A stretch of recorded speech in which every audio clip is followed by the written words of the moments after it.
अस्मद्गुरुभ्यो नमः।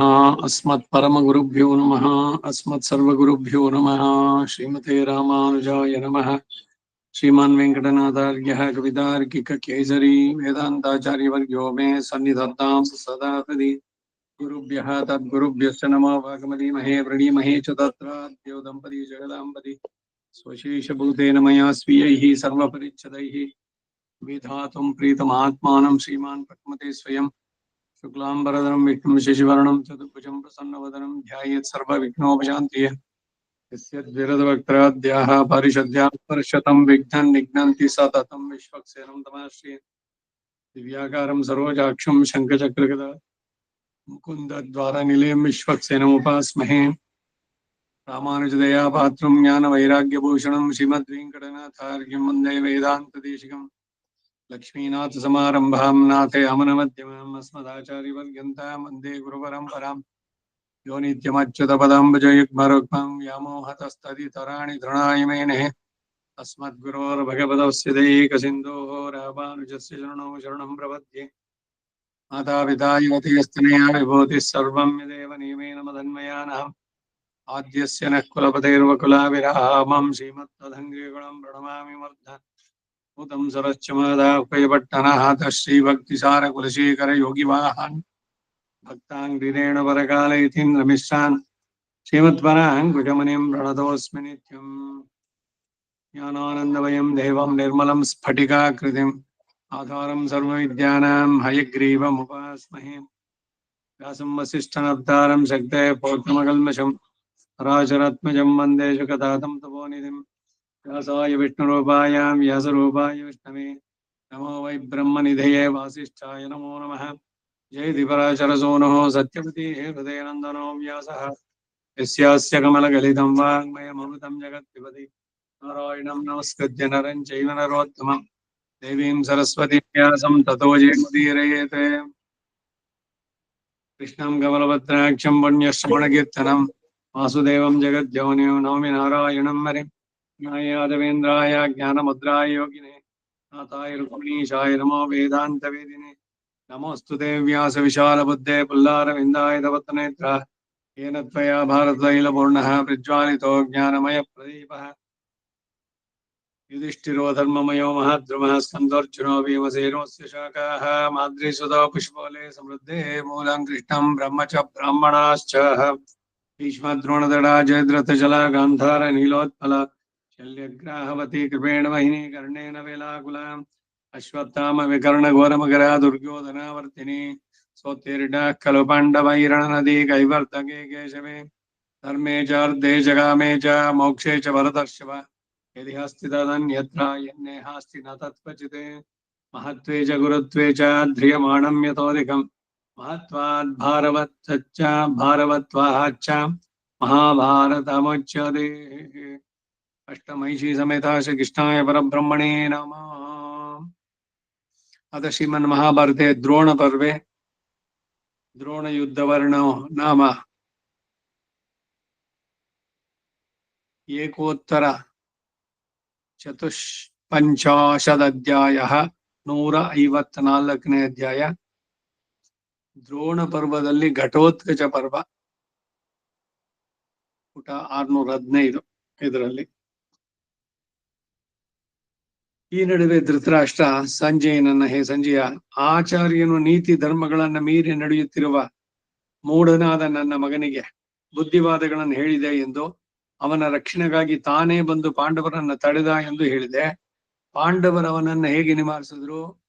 ಆಗ ದ್ರೋಣನಿಗೆ ಎಡಬಲ ಪಾರ್ಶ್ವಗಳ ಚಕ್ರಗಳನ್ನು ರಕ್ಷಿಸುತ್ತಿದ್ದವರು ಯಾರೋ? ಅವನ ಹಿಂದೆ ಮುಂದೆ ಸಹಾಯಕರಾಗಿ ನಿಂತ ರಥಿಗರು ಯಾರೋ? ಮಹಾಧನುರ್ಧಾರಿಯಾದ ದ್ರೋಣನಿಗೆ ಮುಂದಾಗಿ ಬಂದು ಎದುರು ಬಿದ್ದ ಶತ್ರುಗಳು ಯಾರೋ?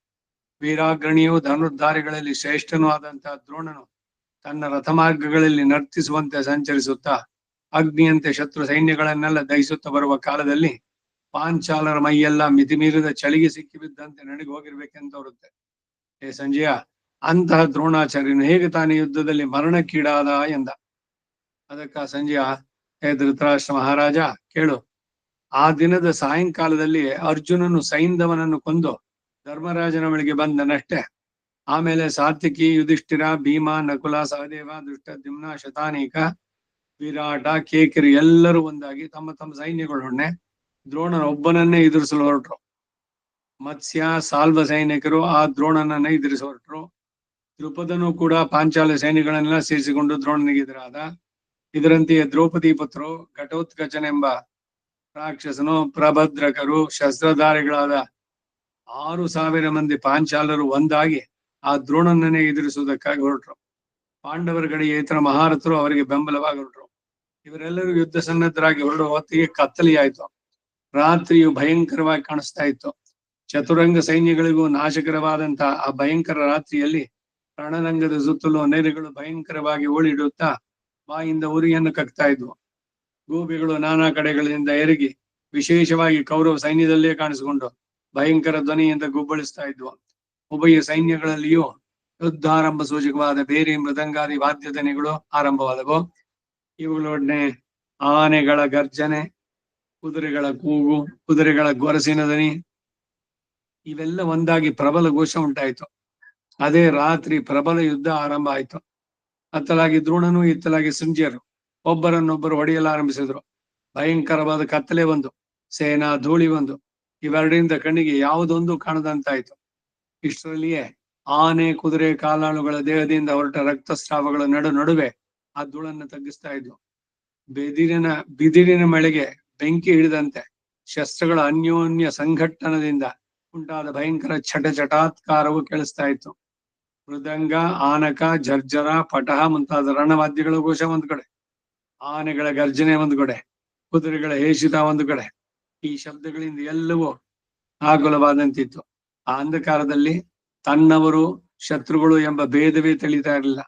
ಮೊತ್ತಕ್ಕೆ ರಣರಂಗಣವೇ ಹುಚ್ಚು ಹಿಡಿದಂತೆ ಕಾಣಿಸ್ತಾ ಇತ್ತು. ಆಗಾಗ ದೊಡ್ಡದುಳಿದ್ದು ರಕ್ತ ಪ್ರವಾಹದಿಂದ ತಾನಾಗಿ ಅಡಗ್ತಾ ಇತ್ತು.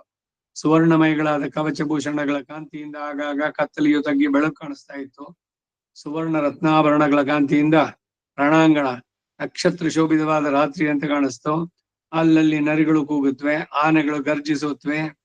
ಸೈನ್ಯ ಸೇರಿ ದಿಕ್ಕುಗಳನ್ನೆಲ್ಲ ವ್ಯಾಪಿಸಿ ಅವ್ರ ಸೈನಿಕರ ಸಿಂಹನಾದ ಒಂದು ಕಡೆ, ಈ ಎಲ್ಲ ಶಬ್ದಗಳು ಒಂದಾಗಿ ಸೇರಿ ದಿಕ್ಕುಗಳನ್ನೆಲ್ಲ ವ್ಯಾಪಿಸಿ ದೊಡ್ಡ ಸಿಡಿಲು ಬಡದಂತೆ ಕಿವಿಗೆ ಭಯಂಕರವಾಗಿ ಕೇಳಿಸ್ತಾ ಇತ್ತು. ಸುವರ್ಣ ಭೂಷಣಗಳಿಂದ, ಅಲಂಕಾರಗಳಿಂದಲೂ ಥಳಥಳಿಸುವ ಶಸ್ತ್ರಗಳಿಂದ ಕೂಡಿದ ಮಹಾರಥಗಳು, ಮಹಾಗಜಗಳು ಆ ರಾತ್ರಿಯಲ್ಲಿ ಮಿಂಚುಗಳಿಂದ ಕೂಡಿದಂತಹ ಮಹಾ ಮೇಘದಂತೆ ಕಾಣ್ತಾ ಇತ್ತು.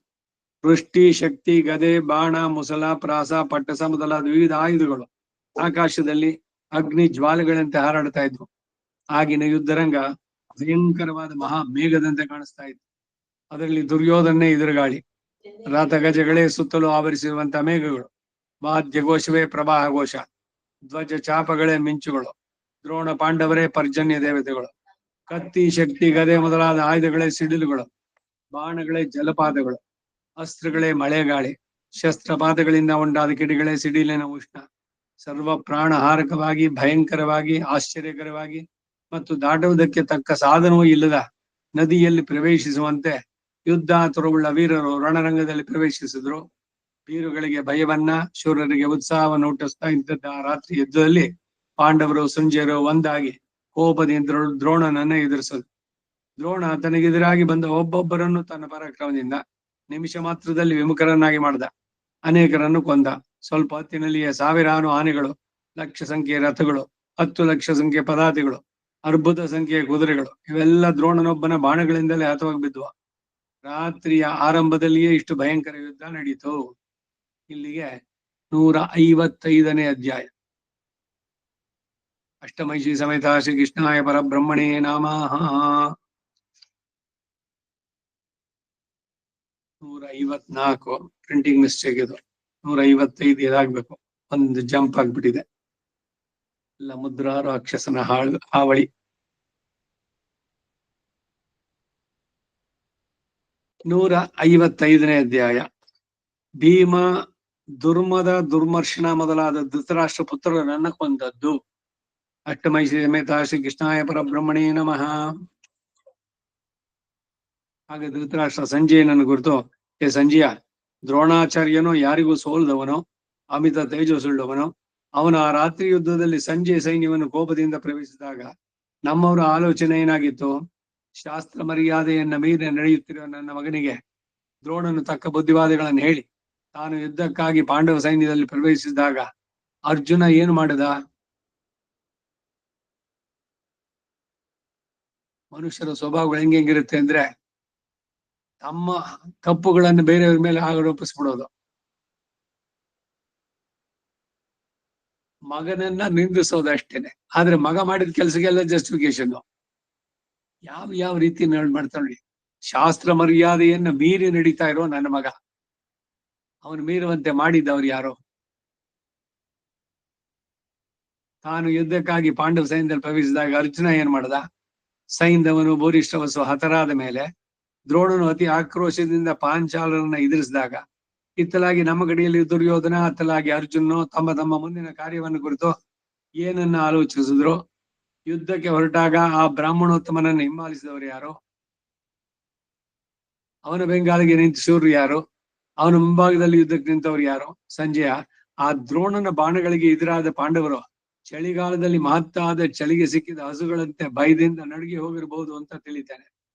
ಮಹಾಧನುರ್ಧರಿಯಾದಂತಹ ದ್ರೋಣ ಪಾಂಚಾಲ ಸೈನ್ಯವನ್ನು ಪ್ರವೇಶಿಸಿ ಹೇಗೆ ತಾನೆ ಅಲ್ಪನಾದ ಆ ದುಷ್ಟದ್ಯುಮ್ನ ಕೈಯಿಂದ ಮರಣಕ್ಕೀಡಾದನೋ ತಿಳಿಯದು. ಆ ರಾತ್ರಿಯಲ್ಲಿ ಎಲ್ಲಾ ಯೋಧರು ಮಹಾರಥರು ಸೇರಿ ಯುದ್ಧಕ್ಕೆ ನಿಂತು ಸೈನ್ಯಗಳನ್ನೆಲ್ಲ ಬೇರೆ ಬೇರೆಯಾಗಿ ಹೊಡೆದೋಡಿಸ್ತಿದ್ದಾಗ ನಮ್ಮಲ್ಲಿ ದೃಢ ಬುದ್ಧಿಯಿಂದ ಕದಲದೆ ನಿಂತವ್ರು ಯಾರು? ಸಂಜಯ, ನೀನು ಯುದ್ಧದ ಕಥೆಯನ್ನು ಹೇಳುವಾಗಲೆಲ್ಲ ನಮ್ಮ ಕಡೆಯವರೇ ಸತ್ತರೆಂದು, ಪರಾಜಿತರಾದ್ರು ಎಂದು, ಶತ್ರುಗಳ ಕೈಗೆ ಸಿಕ್ಕಿಬಿದ್ರು ಎಂದು, ನಮ್ಮ ರಥಿಗರು ವಿರತರಾದ್ರು ಎಂದು ಬಾರಿ ಬಾರಿಗೂ ಹೇಳ್ತಾಳೆ ಇರುವೆ. ಹೀಗೆ ಪಾಂಡವರಿಂದ ಕೊಲೆಗೀಡಾಗಿ ಎದೆಗುಂದಿ ಅಂಧ ತಮಸ್ಸಿನಲ್ಲಿ ಮುಳುಗಿದಂತಿದ್ದ ನಮ್ಮವರಿಗೆ ಆಗ ಹುಟ್ಟಿದ ಆಲೋಚನೆ ಏನು? ಅತ್ತಲಾಗಿ ಪಾಂಡವರ ಜಯವನ್ನ, ಸಂತೋಷವನ್ನ, ಅವರ ಮೇಲ್ಮೆಯನ್ನ ನೀನು ಆಗಾಗ ವರ್ಣಿಸುತ್ತಲೇ ಇದೀಯ. ಬಾರಿ ಬಾರಿಗೂ ನಮ್ಮವರು ಭಗ್ನೋತ್ಸಾಹರಾದರೆಂದು ಓಡಿ ಹೋದ್ರು ಅಂತ ನುಡಿತಾ ಇದ್ದೀಯ. ರಾತ್ರಿಯಲ್ಲಿಯೂ ಪಾಂಡವರು ಹಿಂಜರಿಯದೆ ಯುದ್ಧ ಮಾಡಿದ್ದ ಹೇಗೆ? ಅವರ ಕತ್ತಲೆಯಲ್ಲಿ ಕೌರವರನ್ನು ಕಂಡು ಹಿಡಿದಿದ್ದ ಹೇಗೆ? ಇವೆಲ್ಲವನ್ನು ತಿಳಿಸು ಎಂದು. ಹಾಗೆ ಸಂಜಯ, ಮಹಾರಾಜ, ಆ ರಾತ್ರಿಯ ಯುದ್ಧ ನಡೆದಾಗ ಪಾಂಡವರು ಸೋಮಕರು ಒಂದಾಗಿ ದ್ರೋಣನನ್ನ ಎದುರಿಸಿದ್ರು. ದ್ರೋಣನು ತನ್ನನ್ನು ಎದುರಿಸಿ ಬಂದ ಕೇಕೆಯರನ್ನ, ದೃಷ್ಟದ್ಯುಮ್ನನ ಮಕ್ಕಳನ್ನ ತನ್ನ ತೀವ್ರ ಬಾಣಗಳಿಂದ ಕೊಂದು ಕೆಡಹಿದ. ಅನೇಕ ಮಹಾರಥರನ್ನ ಕ್ಷಣ ಮಾತ್ರದಲ್ಲಿ ಪರಲೋಕ ಕಳಿಸ್ಬಿಟ್ಟ. ದ್ರೋಣ ಈ ಜೀವನ ಸಹಿಸಲಾರದೆ ಪಾಂಡವ ಪಕ್ಷದ ಶಿಬಿ ಎಂಬ ರಾಜನನ್ನ ಅವನನ್ನು ಎದುರಿಸಿದ. ಇದನ್ನು ಕಂಡು ದ್ರೋಣ 10 ಉಕ್ಕಿನ ಬಾಣಗಳನ್ನು ಅವನ ಮೇಲೆ ಪ್ರಯೋಗಿಸಿದ. ಶಿಬಿ 30 ಬಾಣಗಳಿಂದ ದ್ರೋಣನ ಬಾಣಗಳನ್ನ ಖಂಡಿಸಿ ಒಂದು ಬಲದಿಂದ ದ್ರೋಣನ ಸಾರಥಿಯನ್ನು ಕೊಂದ. ಆಗ ದ್ರೋಣ ದುಸ್ಸವಾದ ಕೋಪದಿಂದ ಆ ಶಿಬಿಯ ಕುದುರೆಗಳನ್ನ, ಸಾರಥಿಯನ್ನು ಕೊಂದು ಕಿರೀಟದೊಡನೆ ಆ ಶಿಬಿಯ ತಲೆಯನ್ನು ಕತ್ತರಿಸಿ ಕೆಡಹಿದ. ಇಷ್ಟರಲ್ಲಿ ದುರ್ಯೋಧನ ಬೇರೊಬ್ಬ ಸಾರಥಿಯನ್ನು ದ್ರೋಣನಿಗೆ ಒದಗಿಸಿಕೊಡಲು ದ್ರೋಣ ತಿರುಗಿ ರಥವನ್ನ ಮುಂದುವರಿಸಿ ಶತ್ರು ಸೈನ್ಯವನ್ನು ಎದುರಿಸಿದ. ಇಷ್ಟರಲ್ಲಿ ಕಳಿಂಗ ರಾಜನ ಮಗನು ಹಿಂದೆ ತನ್ನ ತಂದೆಯನ್ನು ಕೊಂದ ಭೀಮನ ಮೇಲೆ ತನ್ನ ಹಾಗೆ ತೀರಿಸಿಕೊಳ್ಳುವುದಕ್ಕಾಗಿ ದೊಡ್ಡ ಕಳಿಂಗ ಸೈನ್ಯದೊಡನೆ ಭೀಮನನ್ನು ಎದುರಿಸಿ ಹೋಗಿ ಅವನ ಮೇಲೆ ಮೊದಲು 5 ಬಾಣಗಳನ್ನ, ಆಮೇಲೆ 7 ಬಾಣಗಳನ್ನು ಪ್ರಯೋಗಿಸಿದ. ಭೀಮನ ಸಾರಥಿಯಾದ ವಿಶೋಕನನ್ನ 3 ಬಾಣಗಳಿಂದ ಬಲವಾಗಿ ನೋಯಿಸಿದ. 1 ಬಾಣದಿಂದ ಭೀಮನ ಧ್ವಜವನ್ನು ಮುರಿದ. ಇದನ್ನು ನೋಡಿ ಭೀಮ ಅತ್ಯಾಕ್ರೋಶಗೊಂಡು ತನ್ನ ರಥದಿಂದ ಒಂದೇ ನೆಗತಕ್ಕೆ ಹಾರಿ ರಥಾರೂಢನಾಗಿದ್ದ ಆ ಕಳಿಂಗ ಕುಮಾರನ ಹಿಡಿದು ತನ್ನ ವಜ್ರ ಮುಷ್ಟಿಯಿಂದ ಅಪ್ಪಳಿಸಿದ. ಭೀಮನ ಒಂದೇ ಮುಷ್ಟಿ ಪ್ರಹಾರಕ್ಕೆ ಆ ಕಳಿಂಗನ ದೇಹ ನಜ್ಜುಗುಜ್ಜಾಗಿ ಅವನ ಮೈ ಎಲುಬೆಲ್ಲ ಪುಡಿಪುಡಿಯಾಗ್ಬಿತ್ತು. ಕಳಿಂಗರಾಜನ ಹತನಾದವಣ್ಣೆ ಪಾಂಡವ ಸೈನ್ಯದಲ್ಲಿ ದೊಡ್ಡ ಸಿಂಹನಾದ ಉಂಟಾಯಿತು. ಪಾಂಚಾಲರು ಬಲೆ ಬಲೆ ಎಂದು ಭೀಮನನ್ನು ಕೊಂಡಾಡಿದ್ರು. ಭೀಮನ ಈ ಕಾರ್ಯವನ್ನು ನೋಡಿ ಕರ್ಣನು ಅವನ ಸಹೋದರರು ಕೋಪಾವಿಷ್ಟರಾಗಿ ಭೀಮನನ್ನು ಎದುರಿಸಿ ಅವನನ್ನ ಸರ್ಪ ಸಮಾನಗಳಾದ ತೀವ್ರ ಬಾಣಗಳಿಂದ ಹೊಡೆಯಲಾರಂಭಿಸಿದರು. ಆಗ ಭೀಮನು ಆ ಕಳಿಂಗನ ರಥದಿಂದ ಕೆಳಕ್ಕೆ ಹಾರಿ ದ್ರುಮನೆಂಬುವನ ರಥವನ್ನೇರಿ ಅವನನ್ನು ತನ್ನ ವಜ್ರಮುಷ್ಟಿಯಿಂದ ಅಪ್ಪಳಿಸಿದ. ಗಾಜನ್ನ ಬೀಸಿ ಬಡಿದ ಹಾಗೆ ಭೀಮನ ಒಂದೇ ಮುಷ್ಟಿಯಿಂದ ಅವನ ಪುಡಿ ಪುಡಿಯಾಗಿ ಅವನ ರಕ್ತವನ್ನು ಕರೆತ ಬಿದ್ದ. ಕರ್ಣ ಸಹೋದರನಾದ ದ್ರುಮ ಬಿದ್ದ ಮೇಲೆ ಭೀಮನು ಜಯರಾತನೆಂಬವನ ರಥವನ್ನೇರಿ 2-3 ಆವರ್ತಿ ಉಚ್ಚಧ್ವನಿಯಿಂದ ಸಿಂಹನಾದ ಮಾಡಿ ಒಂದು ಕೈಯಿಂದ ಜಯರಾತನ ಕಾಲನ್ನ, ಇನ್ನೊಂದು ಕೈಯಿಂದ ಅವನ ಸಾರಥಿಯನ್ನ ಕಾಲನ್ನು ಹಿಡಿದ ಮೇಲಕ್ಕೆತ್ತಿ ಕರ್ಣನ ಕಣ್ಣೆದುರಾಗಿಯೇ ಅವರ ದೇಹಗಳನ್ನ ನೆಲಕ್ಕೆ ಅಪ್ಪಳಿಸಿದ. ಅವರಿಬ್ಬರು ಪ್ರಾಣಗಳನ್ನೇ ಬಿಟ್ಟು. ಇದನ್ನು ನೋಡ್ತಾ ಇದ್ದ ಕರ್ಣ ಮಹಾಕ್ರೋಧದಿಂದ ಸುವರ್ಣಮಯವಾದ ಒಂದು ಶಕ್ತಿಯಾಯುಧವನ್ನು ತೆಗೆದು ಭೀಮನ ಮೇಲೆ ಪ್ರಯೋಗಿಸಿದ. ಆ ಶಕ್ತಾಯುಧ ತನ್ನ ಸಮೀಪಕ್ಕೆ ಬಂದೊಡನೆ ಭೀಮನು ಅದನ್ನು ನಕ್ಕುಮುಖದಿಂದ ಕೈಗೆ ಆತುಕೊಂಡು ಅದನ್ನ ಕರ್ಣನ ಮೇಲೆ ಬೀಸಿ ಬಡಿದ. ಆ ಶಕ್ತಿ ಕರ್ಣನ ಬಳಿಗೆ ಬರುವಷ್ಟರಲ್ಲಿ ಶಕುನಿಗೆ ಒಳ್ಳೆ ಹದವಾದ ಒಂದು ಬಾಣದಿಂದ ಅದನ್ನು ಕತ್ತರಿಸಿ ಬಿಟ್ಟ. ಇಂತಹ ಸಾಹಸ ಕಾರ್ಯಗಳನ್ನೆಲ್ಲ ಮಾಡಿದ ಮೇಲೆ ಭೀಮನು ಹಿಂತಿರುಗಿ ಬಂದು ತನ್ನ ರಥವನ್ನೇರಿ ಕುಳಿತು ತಿರುಗಿ ನಿನ್ನ ಸೈನ್ಯದೊಳಗೆ ಪ್ರವೇಶಿಸಿ ಹೊಡೆಯಲಾರಂಭಿಸಿದ. ಕೋಪಗೊಂಡ ಕಾಲಾಂತಕನಂತೆ ಬರುತ್ತಿರುವ ಭೀಮನನ್ನು ಕಂಡು ನಿನ್ನ ಮಕ್ಕಳೆಲ್ಲರೂ ಬಾಣವರ್ಷದಿಂದ ಅವನನ್ನು ತಡೆದರು. ಭೀಮನು ಹಸನ್ಮುಖನಾಗಿಯೇ ನಿನ್ನ ಮಗನಾದ ದುರ್ಮದನ ಸಾರಥಿಯನ್ನ ರಥಾಶ್ವಗಳನ್ನ ಕೊಂದ. ಒಡನೆ ದುರ್ಮದ ಸಮೀಪದಲ್ಲಿದ್ದ ತನ್ನ ಸಹೋದರನಾದ ದುರ್ಮರ್ಷಣನ ರಥವನ್ನೇರಿ ಕುಳಿತ. ಆ ಸಹೋದರರಿಬ್ಬರು ಒಂದೇ ರಥದಲ್ಲಿ ಕುಳಿತು ಭೀಮನನ್ನು ಯುದ್ಧ ಆರಂಭಿಸಿದ್ರು. ಸೂರ್ಯ ವರುಣರಿಬ್ಬರು ಸೇರಿ ತಾರಕಾಸುರನ್ನು ಎದುರಿಸಿದ ಹಾಗೆ ಬಾಣಗಳಿಂದ ಭೀಮನನ್ನ ಪರಂಪರೆಯಾಗಿ ಹೊಡಿತಾ ಇದ್ರು. ಆಗ ಭೀಮ ಕರ್ಣ, ಕೃಪಾ, ದುರ್ಯೋಧನ, ಅಶ್ವತ್ಥಾಮ, ಸೋಮದತ್ತ, ಬಾಹ್ಲಿಕರೆ ಮೊದಲಾದ ನಿನ್ನ ಕಡೆಯ ವೀರರೆಲ್ಲ ಕಣ್ಣೆದುರಿಗೆ ನೋಡ್ತಿರುವಾಗಲೇ ಆ ಸಹೋದರರಿಬ್ಬರು ಕುಳಿತಿದ್ದ ರಥವನ್ನ ಪಾದ ಪ್ರಹಾರದಿಂದ ಚೂರ್ಣ ಮಾಡಿದ. ಆಮೇಲೆ ಆ ನಿನ್ನ ಪುತ್ರರಿಬ್ಬರನ್ನು ತನ್ನ ಮುಷ್ಟಿಯಿಂದ ಗುದ್ದಿ ಕೆಳಕ್ಕೆ ಕಡಹಿ ಇಬ್ಬರನ್ನು ಕಾಲಿನಿಂದ ತಿಕ್ಕಿಬಿಟ್ಟ. ಈ ದುರ್ಮದ ದುರ್ಮರ್ಷಣರಿಬ್ಬರು ಭಯಂಕರವಾದ ಕೊಲೆಯನ್ನು ನೋಡಿ ನಿನ್ನ ಸೈನ್ಯದಲ್ಲಿ ದೊಡ್ಡ ಹಾಹಾಕಾರ ಉಂಟಾಯಿತು. ಆಗ ಸೈನ್ಯಕ್ಕೆ ನಿಯಾಮಕರಾದ ಕೆಲವು ರಾಜರು ಭೀಮನನ್ನ ನೋಡಿ ತಮ್ಮೆಲ್ಲ ಅನ್ಯೋನ್ಯವಾಗಿ, ಆಹಾ, ಕಾಲರುದ್ರನೇ ಈ ಭೀಮನ ರೂಪದಿಂದ ಬಂದು ಧೃತರಾಷ್ಟ್ರ ಪುತ್ರನನ್ನು ಯುದ್ಧ ಮಾಡುವಂತಿದೆ, ಇನ್ನು ಇವನ ಮುಂದೆ ನಾವು ಬದುಕೋದಿಲ್ಲಿ ಎಂದು ಹೇಳುತ್ತಾ ರಣರಂಗವನ್ನು ಬಿಟ್ಟು ಓಡಲಾರಂಭಿಸಿದ್ರು. ಮೈ ಮೇಲೆ ಪ್ರಜ್ಞೆ ಇಲ್ಲದವರಂತೆ ತಮ್ಮ ತಮ್ಮ ವಾಹನಗಳನ್ನ ಬಹುಬೇಗನೆ ಓಡಿಸುತ್ತಾ ಇಬ್ಬರು ಒಂದು ಕಡೆ ನಿಲ್ಲದಂತೆ ಬೇರೆ ಬೇರೆಯಾಗಿ ಚದುರು ಹೋದ್ರು. ಆ ರಾತ್ರಿ ಯುದ್ಧಾರಂಭದಲ್ಲಿಯೇ ನಿನ್ನ ಸೈನ್ಯ ಹೀಗೆ ಕ್ಷೋಭಗೊಂಡು ಚದುರಿ ಹೋಯಿತು. ಪಾಂಡವರ ಕಡೆಯ ರಾಜಶ್ರೇಷ್ಠರೆಲ್ಲ ಭೀಮನನ್ನು ಕೊಂಡಾಡಿ ಪೂಜಿಸಿದ್ರು. ಆಮೇಲೆ ಭೀಮ ಅಣ್ಣನ ಬಳಿಗೆ ಹೋಗಿ ಅವನಿಗೆ ನಮಸ್ಕರಿಸಿದ. ನಕುಲ, ಸಹದೇವರು, ದೃಪದ, ವಿರಾಟ, ಕೇಕೆ ರಾಜ, ಯುಧಿಷ್ಠಿರ ಇವರೆಲ್ಲರೂ ಭೀಮನನ್ನು ಸುತ್ತಿ ಮತ್ತಿ ಸಂತೋಷದಿಂದ ಅವನನ್ನು ಕೊಂಡಾಡಿ ಅಂಧಕ ಸಂಹಾರವಾದ ಮೇಲೆ ದೇವತೆಗಳು ರುದ್ರನನ್ನು ಹೇಗೋ ಹಾಗೆ ಸತ್ಕರಿಸಿದ್ರು.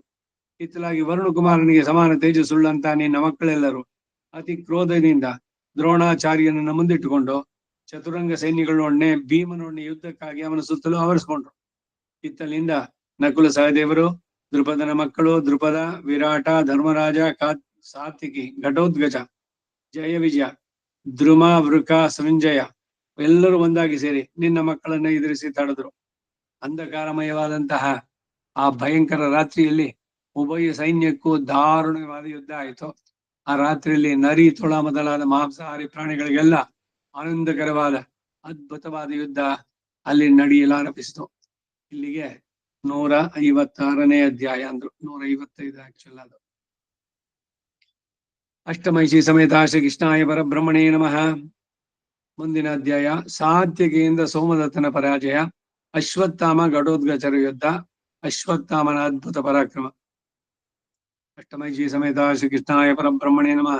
ಹೇ ಮಹಾರಾಜ, ಇದಕ್ಕೆ ಮೊದಲು ಪ್ರಾಯೋಪವೇಶದಲ್ಲಿದ್ದಂತಹ ಸೋಮದತ್ತ ಕುಮಾರನು ಸಾತ್ಯಕಿಯಿಂದ ಹತನಾದಷ್ಟೇ ತನ್ನ ಮಗನ ಈ ಅನ್ಯಾಯದ ಕೊಲೆಯನ್ನು ನೋಡಿ ಸೋಮದತ್ತ ದುಃಖ ಆಕ್ರೋಶಗಳಿಂದ ಸಾತ್ಯಕಿಯನ್ನು ಕುರಿತ ಹೇಳಿದ. ಓ ಸಾತ್ಯಕಿ, ಕ್ಷತ್ರ ಧರ್ಮವೇನೋ ಮೇಲಾದ್ದೆ, ಮಹಾತ್ಮನಾದ ದೇವತೆಗಳು ಅದನ್ನು ಕೊಂಡಾಡ್ತಾರೆ.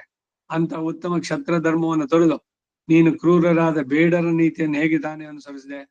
ಪ್ರಾಜ್ಞನಾಗಿ ಕ್ಷತ್ರಿಯ ಧರ್ಮದಲ್ಲಿ ನೆಲೆಗೊಂಡವನು ಎಂದಿಗಾದ್ರೂ ಇಂತಹ ಕೃತ್ಯವನ್ನು ನಡೆಸ್ತಾನೆಯೇ? ಯುದ್ಧವನ್ನು ಬಿಟ್ಟು ಹಿಂತಿರುಗಿದವರನ್ನ, ದೀನರನ್ನ, ಶಸ್ತ್ರ ತ್ಯಾಗ ಮಾಡಿದವರನ್ನ, ತನ್ನ ಪ್ರಾಣದಾನಕ್ಕಾಗಿ ಯಾಚಿಸೋರನ್ನ ಧರ್ಮಜ್ಞನಾದ ಇನ್ನಂತ ಕ್ಷತ್ರಿಯ ಹೇಗೆ ತಾನೇ ಕೊಲ್ಲಬಹುದು? ಸಾತ್ಯಕಿ, ವೃಷ್ಟಿಗಳಿಗೆಲ್ಲ ಪ್ರಖ್ಯಾತಿಗೊಂಡ ಮಹಾರಥರು ಎಂದ್ರೆ ಮಹಾಬಾಹುವಾದ ಪ್ರದ್ಯುಮ್ನ ಒಬ್ಬ, ನೀನೊಬ್ಬ, ಇಬ್ಬರೇ. ಅಂತ ಯಶಸ್ಸನ್ನು ಪಡೆದೆ ನೀನು ಮೊದಲೇ ಅರ್ಜುನನಿಂದ ಕತ್ತರಿಸಲ್ಪಟ್ಟ ತೋಳುಗಳುಳ್ಳವನಾಗಿ ಪ್ರಾಯೋಪವೇಶದಿಂದ ಶಸ್ತ್ರತ್ಯಾಗ ಮಾಡಿ ಕುಳಿತಿದ್ದ ನನ್ನ ಮಗನನ್ನು ಕೊಂದಿಯಲ್ಲ. ಇದೆಂತ ಅನ್ಯಾಯ! ನೀನು ಬಹಳ ಘಾತುಕ ಕೃತ್ಯವನ್ನ ನಡೆಸಿದೆ. ಆ ನಿನ್ನ ಕ್ರೂರ ಕಾರ್ಯಕ್ಕೆ ಈಗಿನ ಯುದ್ಧದಲ್ಲಿ ತಕ್ಕ ಫಲವನ್ನು ನೀನು ನನ್ನಿಂದ ಅನುಭವಿಸದೆ ಹೋಗ್ಲಾರೆ. ಎಲ್ಲ ಮೂಢ, ಈಗಲೇ ನಾನು ನಿನ್ನ ತಲೆಯನ್ನು ಕತ್ತರಿಸ್ತೇನೆ ನೋಡು. ನನ್ನ ಇಬ್ಬರ ಮಕ್ಕಳ ಮೇಲೆ ಮತ್ತು ನನ್ನ ಧರ್ಮ ಕಾರ್ಯಗಳ ಮೇಲೆ, ನನ್ನ ಸುಕೃತದ ಮೇಲೆ ಆಣೆ ಇಟ್ಟು ಹೇಳ್ತೇನೆ, ತಾನೇ ವೀರ ಎಂಬ ಗರ್ವವುಳ್ಳ ನಿನ್ನನ್ನ ಈ ರಾತ್ರಿ ಕಳೆಯುವುದರೊಳಗಾಗಿ ಕೊಲ್ಲದಿದ್ರೆ ನಾನು ಘೋರ ನರಕಕ್ಕೆ ಬೀಳ್ತೇನೆ.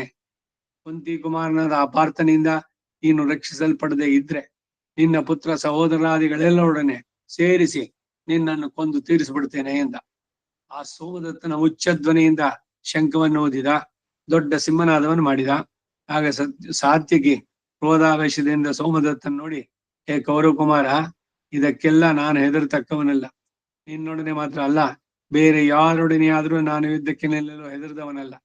ನೀನು ನಿನ್ನ ಸಮಸ್ತ ಸೈನ್ಯಗಳಿಂದ ರಕ್ಷಿತನಾಗಿ ಬಂದು ಯುದ್ಧ ಮಾಡಿದ್ರು ನಿನ್ನ ವಿಷಯದಲ್ಲಿ ನನಗೆ ಲವ ಮಾತ್ರವೂ ಭಯ ಇಲ್ಲ ಅಂದು ತಿಳಿ. ಅಸತ್ತುಗಳಿಗೂ ಯೋಗ್ಯವೋ ನಿರರ್ಥಕವೂ ಆದಂತಹ ಇಂಥ ಮಾತುಗಳಿಂದ ನೀನು ನನ್ನ ಹೆದರಿಸಲಾರೆ. ಕ್ಷತ್ರಿಯ ಧರ್ಮದಲ್ಲಿ ಇರತಕ್ಕ ನಾನು ಈ ಬಾಯಿ ಬೆದರಿಕೆಗೆ ಹೆದರುವನಲ್ಲ. ನಿನಗೆ ನಿಜವಾಗಿ ನನ್ನನ್ನು ಯುದ್ಧ ಮಾಡಬೇಕು ಅಂತ ಉದ್ದೇಶ ಇದ್ರೆ ನೀನು ನಿರ್ದಯನಾಗಿ ನನ್ನ ಮೇಲೆ ಬಾಣಗಳನ್ನು ಬಿಡು, ನನ್ನನ್ನು ಪ್ರೇರಿಸು, ನಾನು ನಿನ್ನ ನುಡಿತೇನೆ. ನಿನ್ನ ಮಗನಾದ ಭೂರಿಷ್ಠವಸ ನನ್ನನ್ನು ಎದುರಿಸಿ ಆತನಾದ. ತನ್ನ ಸಹೋದರನ ಮರಣ ದುಃಖದಿಂದ ಪೀಡಿತನಾಗಿ ಬಂದಂತಹ ಶಲ, ಅವನು ಕೂಡ ನನ್ನಿಂದ ಹತವಾದ. ಹೀಗೆ ಅವರಿಬ್ಬರಲ್ಲಿ ಅಭಿಮಾನದಿಂದ ಯುದ್ಧಕ್ಕಾಗಿ ಬಂದ ನಿನ್ನನ್ನು ಕೊಳ್ತೇನೆ ನೋಡು. ಮುಂದೆ ಬಂದು ನಿಲ್ಲು. ನೀನು ಉತ್ತಮ ಕುರುಕುಲಕ್ಕೆ ಸೇರಿದವನು, ಮಹಾರಥ. ಯಾವನಲ್ಲಿ ದಾನ, ಇಂದ್ರಿಯ ನಿಗ್ರಹ, ಶೌಚ, ಅಹಿಂಸೆ, ಲಜ್ಜೆ, ಧೈರ್ಯ, ಕ್ಷಮೆ ಮುಂತಾದ ಎಲ್ಲ ಸದ್ಗುಣಗಳು ನಿರಪಾಯವಾಗಿ ಸೇರುವ ಮೃದಂಗ ಧ್ವಜವುಳ್ಳ ಅಂತಹ ಯುಧಿಷ್ಠಿರನ ರಾಜನಿಗೆ ನೀನು ದ್ವೇಷಿಯಾದ್ದರಿಂದ ಆತನ ತೇಜಸ್ಸಿನಿಂದ ಮೊದಲೇ ನೀನು ಹತನಾಗಿದ್ದೀಯ. ಕರುಣಾ ಶಕುನಿಗಳೊಡನೆ ಸೇರಿ ನೀನು ಈಗಿನ ಯುದ್ಧದಲ್ಲಿ ನನ್ನಿಂದ ಪೂರ್ಣವಾಗಿ ನಾಶವನ್ನು ಹೊಂದುತ್ತೀಯ. ಆ ಕೃಷ್ಣಾರ್ಜುನರ ಪಾದಗಳ ಮೇಲೆ ಮತ್ತು ನನ್ನ ಪುಣ್ಯ ಕಾರ್ಯಗಳ ಮೇಲೆ ಆಣೆ ಇಟ್ಟು ಹೇಳಿದನು ಕೇಳು. ಈಗಿನ ಯುದ್ಧದಲ್ಲಿ ಪಾಪಿಯಾದ ನಿನ್ನ ಮಕ್ಕಳೊಡನೆ ನಾನು ಕೊಲ್ಲದೆ ಬಿಡೋದಿಲ್ಲ. ನಿನ್ನನ್ನು ಕೊಂದೊಡ ಹೊರತು ನಾನು ರಣರಂಗವನ್ನು ಬಿಟ್ಟು ಹಿಂತಿರುಗುವುದೂ ಅಲ್ಲ. ನೀನಾಗಿ ಒಂದು ವೇಳೆ ಯುದ್ಧರಂಗವನ್ನು ಬಿಟ್ಟು ಓಡೋದ್ರೆ ಆಗ ನೀನು ನನ್ನಿಂದ ಬದುಕಿಕೊಳ್ಳಬಹುದು ಎಂದ. ಹೀಗೆ ಒಬ್ಬರನ್ನೊಬ್ಬರು ಮೂದಲಿಸುತ್ತಾ ಕೋಪದಿಂದ ಕೆಂಪೇರಿದ ಕಣ್ಣುಗಳುಳ್ಳವರಾಗಿ ಬಾಣಗಳನ್ನು ಬಿಡಲಾರಂಭಿಸಿದ್ರು. 1000 ರಥಗಳೊಡನೆಯೋ 10,000 ಆನೆಗಳೊಡನೆಯೋ ದುರ್ಯೋಧನ ಸೋಮದತ್ತನನ್ನ ಸುತ್ತಿನಿಂದ ಶಸ್ತ್ರಧಾರಿಗಳಲ್ಲಿ ಮೇಲಿಸಿದ್ದ ನಿನ್ನ ಮೈದುನನಾದ ಶಕುನಿ ಇಂದ್ರ ಪರಾಕ್ರಮವುಳ್ಳ ತನ್ನ ಸಹೋದರೊಡನೆಯೋ ನಿನ್ನ ಮಕ್ಕಳ ಮೊಮ್ಮಕ್ಕಳೊಡನೆಯೋ ಸೇರಿ ಯುದ್ಧಕ್ಕೆ ಸಿದ್ಧನಾಗಿ ಬಂದ. ವಜ್ರದಂತೆ ದೃಢಾಂಗನೋ ಯುವಕನೋ ಆದಂತಹ ಶಕುನಿಯ ಅಧೀನದಲ್ಲಿ 1,00,000ಕ್ಕಿಂತಲೂ ಹೆಚ್ಚು ಅಶ್ವ ಸೈನ್ಯ ಇತ್ತು. ಅವನ ಈ ಎಲ್ಲ ಪರಿವಾರಗಳೊಡನೆ ಸೋಮದತ್ತನನ್ನು ರಕ್ಷಿಸ್ತಾ ಇದ್ದ. ಹೀಗೆ ಬಲಾಢ್ಯರಾದ ನಿನ್ನ ಕಡೆಯವರಿಂದ ರಕ್ಷಿತನಾದ ಸೋಮದತ್ತ ಸಾತ್ವಿಕೆಯನ್ನು ಬಾಣಗಳಿಂದ ಮುಚ್ಚಿದ. ಇದನ್ನು ನೋಡಿ ದೃಷ್ಟದ್ಯುಮ್ನ ತನ್ನ ದೊಡ್ಡ ಸೈನ್ಯವನ್ನು ಸೇರಿಸಿಕೊಂಡು ಸಾತ್ವಿಕಿಗೆ ಬೆಂಬಲವಾಗಿ ಬಂದ. ಉಭಯ ಸೈನ್ಯಗಳಿಗೂ ಘೋರ ಯುದ್ಧ ಆರಂಭಿಸಿತು. ಬಿರುಗಾಳಿಯಿಂದ ಕ್ಷುಭಿತವಾದ ಸಮುದ್ರದ ಘೋಷದಂತೆ ಉಭಯ ಸೈನ್ಯದ ಒಡೆದಾಟ ಧ್ವನಿ ಅತಿ ಪ್ರಬಲವಾಯಿತು. ಸೋಮದತ್ತನು ಸಾತ್ವಿಕೆ ಮೇಲೆ 9 ಬಾಣಗಳನ್ನು ಬಿಟ್ಟ. ಇಷ್ಟರಲ್ಲಿ ಸಾತ್ವಿಕೆ 9 ಬಾಣಗಳಿಂದ ಆ ಸೋಮದತ್ತನನ್ನು ಬಲವಾಗಿ ಹೊಡೆದ. ಇದರಿಂದ ಸೋಮದತ್ತ ಬಹಳವಾಗಿ ನೊಂದು ಮೂರ್ಛಿತನಾಗಿ ರಥದ ಗದ್ದುಗೆ ಮೇಲೆ ಒರಗಿದ. ಹೀಗೆ ಸೋಮದತ್ತನು ಮೂರ್ಛಿತನಾದನ್ನ ನೋಡಿ ಅವನ ಸಾರಥಿ ರಥರಂಗದಿಂದ ರಥವನ್ನ ಹಿಂತಿರುಗಿಸಿಬಿಟ್ಟ. ಸೋಮದತ್ತನ ಸ್ಥಿತಿಯನ್ನು ಸಹಿಸಲಾರದೆ ದ್ರೋಣನು ಸಾತ್ವಿಕೆಯನ್ನು ವಧಿಸುವ ಉದ್ದೇಶದಿಂದ ಬಾಣಗಳನ್ನು ಪ್ರಯೋಗಿಸ್ತಾ ಬಂದ. ಇದನ್ನು ನೋಡಿ ಯುಧಿಷ್ಠಿರಾದಿ ಪಾಂಡವೀರರು ಸಾತ್ವಿಕ ರಕ್ಷಣೆಗಾಗಿ ಓಡಿ ಬಂದರು. ಬಲಿಯು ದೇವತೆಗಳೊಡನೆ ತ್ರೈಲೋಕ್ಯ ಜಯಕ್ಕಾಗಿ ಯುದ್ಧ ಮಾಡಿದಂತೆ ದ್ರೋಣನು ಪಾಂಡವರೊಡನೆ ತೀವ್ರ ಯುದ್ಧವನ್ನು ನಡೆಸಿದ. ಬಾಣಗಳ ಬಲೆಯಿಂದ ಪಾಂಡವ ಸೈನ್ಯವನ್ನೆಲ್ಲ ಮುಚ್ಚಿದ. ಯುಧಿಷ್ಠಿರನನ್ನು ಬಲವಾಗಿ ಹೊಡೆದ. 10 ಬಾಣಗಳನ್ನು ಸಾತ್ವಿಕಿಗೂ 20 ಬಾಣಗಳನ್ನು ದೃಷ್ಟದ್ಯುಮ್ನಿಗೂ ಗುರಿ ಇಟ್ಟು ಹೊಡೆದ.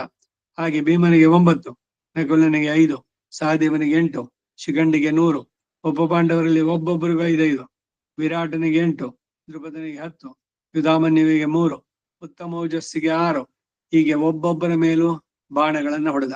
ಸೈನ್ಯಗಳನ್ನೆಲ್ಲ ಹೊಡೆದಟ್ಟಿದ. ತಿರುಗಿ ಯುಧಿಷ್ಠಿರನನ್ನ ಎದುರಿಸಿ ಬಂದ.